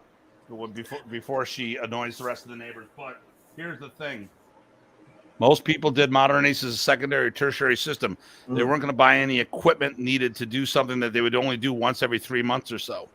Yep. Or maybe they sparred somebody and they got their ass handed to them, and they didn't want to embarrass themselves again because they're a high-ranking karate guy or something. All right. So he's surprised at your hands because John didn't have those. So Well, you John said, came from Aikido, so that makes him. Don't. Oh. Making friends. Oh, PG Sam's going tonight. Nighty night, Sam. Night, Yeah. Sam. We are going a long ways here. But that is funny though, right? So there are some points of material in Remy's art that would not necessarily show up in camps. Sometimes more of it would show up in seminars, but it'd be piecemeal, right? Because you can have a targeted seminar. But it's just like any art, right? You can only, if you're going to do a seminar or a camp format, you've got to not cut some corners, but you got to pick what is appropriate to get the best bang of the buck for the teaching methods and time that you have at hand, right? So I think that was part of it, but I am a big fan of doing your work. And if you did not examine the material he gave you and didn't put in that more than 3 hours of effort, then that's on you, not you, but whoever didn't do that. Yeah, no, yeah. The material that you got, I mean, again, the material that we got in camps was not going to make you, and I'm sure you understand that, would not have made you a stick fighter. Well, and Remy didn't, from the camp material, he was training self-defense, not stick fighters. Yeah, no, but I'm just saying, if we're talking about functional, if you want to make the art functional, you would have to spar. Oh, I mean, there's no way around it. There's not enough feedback without getting called on your S, right? And sparring will do that. Exactly. But that's just what I'm saying is I'm not going to. I'm just saying when we say art within the art, it's a kind of a funny subject. It's. Yeah, it's not my. I mean, I know it was his call. He used that term a lot, and that's great and everything. But I think it's both a bane and a boon, if you will, right? Yeah. I mean, we have to be careful because of if you take Modern Arnis, where Professor had added karate and jujitsu and other arts that he studied into his art, and can call it Modern Arnis. And then you can take something like my background, let's be Kaju Kembo, where we can already have karate, jujitsu, kung fu, judo, etc., tang sudo, and then we add in, and then they add in Arnis. What's the difference? You know what I mean? So I mean, all these arts are evolving. They're all taking. And Professor did the same thing. Oh, definitely, yeah. So I'm not speaking against Professor in no way, shape, or form. I'm just mentioning that it's the same thing. When you see, I mean, I have a Kaju Kembo background, I have a Jeet Kune Do background. I mean, so what do? They take other arts. What did Modern Arnis do? What did Professor do? He took that's work and he, and added it to his system. I'm a Mantis guy. That was 18 styles combined as one. There you go. There you go. So, yeah. I mean, a lot of systems did this. So, So, but I think that's good, right? If you're not evolving, you're getting worse. That's you're why dying if you're not evolving. Well, I totally agree. I just think you guys have taken the art a long way. I do my homework and I continue to do my homework. Well, that's good. And that's all we can do. Yeah. Unfortunately, a lot of people didn't do their homework. Like I said, well, I agree with you. Myself, I was hosting karate and stick fighting tournaments late 80s, early 90s. Padded sticks, with armor or helmets, no body armor. Yeah. But the thing was, a lot of people didn't. Actually, I remember having a conversation with Randy Shea. I thought about throat punching him because we talked about stuff, and Remy and I talked about, hey, I was thinking about getting back in the tournaments because I stopped for a while because the gym I was teaching in, Powerhouse, where Rocky taught at, closed in the middle of the night, led a bad taste in my mouth. So I just worried about my students for a while. We still sparred, but so then I started getting back into it, and then all of a sudden, Remy and I talked about it. He goes, "Oh, we will get tickets for the winners to go to the Philippines." Hey, that's great, because Remy was getting ready to start doing a camp in the Philippines. Yeah. And I'm talking to Randy Shea about it. Oh, well, Remy didn't like tournaments. I'm like, we went back. I just came that close to saying, "Are you calling me a liar?" I was like really getting to that point where I was really wanted to punch him. Like, dude, it's in his goddamn book. The rules are there. But once again, I also didn't, because Remy didn't produce Filipino martial artists as a whole. He taught people how to become better martial artists, adding Filipino martial arts to their base, making them better self-defense practitioners. He did not train them to be stick fighters. To the point where he got me hooked up with Ted Buat, and his comment to me was, "Now you'll learn how to become a real stick fighter." I'm like, I thought I was one. I've been doing good and competing with my friends and stuff from other systems, and hey, but I'm like, okay, all right. And then I got it. I got what he's saying. Yeah. But it is what it is. So listen, we've been on here for quite a while. 3 hours. Almost 3 hours. So, even though I was late with no picture. Sorry about that. Well, that's okay. Well, now they don't know who to look for. All right. Well, listen, Rich, thanks for coming on, hanging out in the parking lot, having 5-0 and Popo look at him funny. Hopefully you're in the right neighborhood. Yeah, it's a very nice suburb, far enough away of everything. Okay, there you go. And Lauren, thanks I know there was a little debacle, but thanks for coming in. You got it. You got it, guys. We have one here. Yep, Filipino arts of self-defense. That's Modern Arnis. It's just a shame that Remy never supported those who wanted to take it further. I started a style of Blintz walk with him in 82, 83, same year. I started with Teddy, and thought he would be proud, and drove a wedge in between us because I couldn't understand why he didn't want to teach people this to be stick fighters. He was a very complex man. It was hard to figure out. We fought like cats and dogs, and it sucks. We never got back together. That happens a lot. The thing here is there's a cultural thing there, Rocky. I didn't figure a lot of this shit out until after going to the Philippines. I would go to Toronto on a regular basis, getting exposed to Filipino culture. Going there, much, much better idea of being immersed and understanding what's going on. So here we go. Eric says, "Good night to all." And Rocky says, "Run, Rich, run." That was better when it's Forrest. Run, Forrest, run. All right, guys. Pizza out.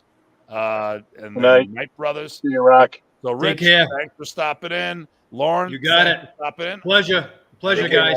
Take care. Do a quick wrap up. I will talk to you guys later. You got it. All right. Very cool. So next week the next 2 weeks we are off. This week is the World Modern Arnis Alliance Instructor Development Camp. And the week after that is Labor Day weekend. So I think that's about it. So I will, as always, everybody, please stay safe and stay sane. This is Datu Tim. AG Ty, take care, everyone. All right. Stay safe and stay sane.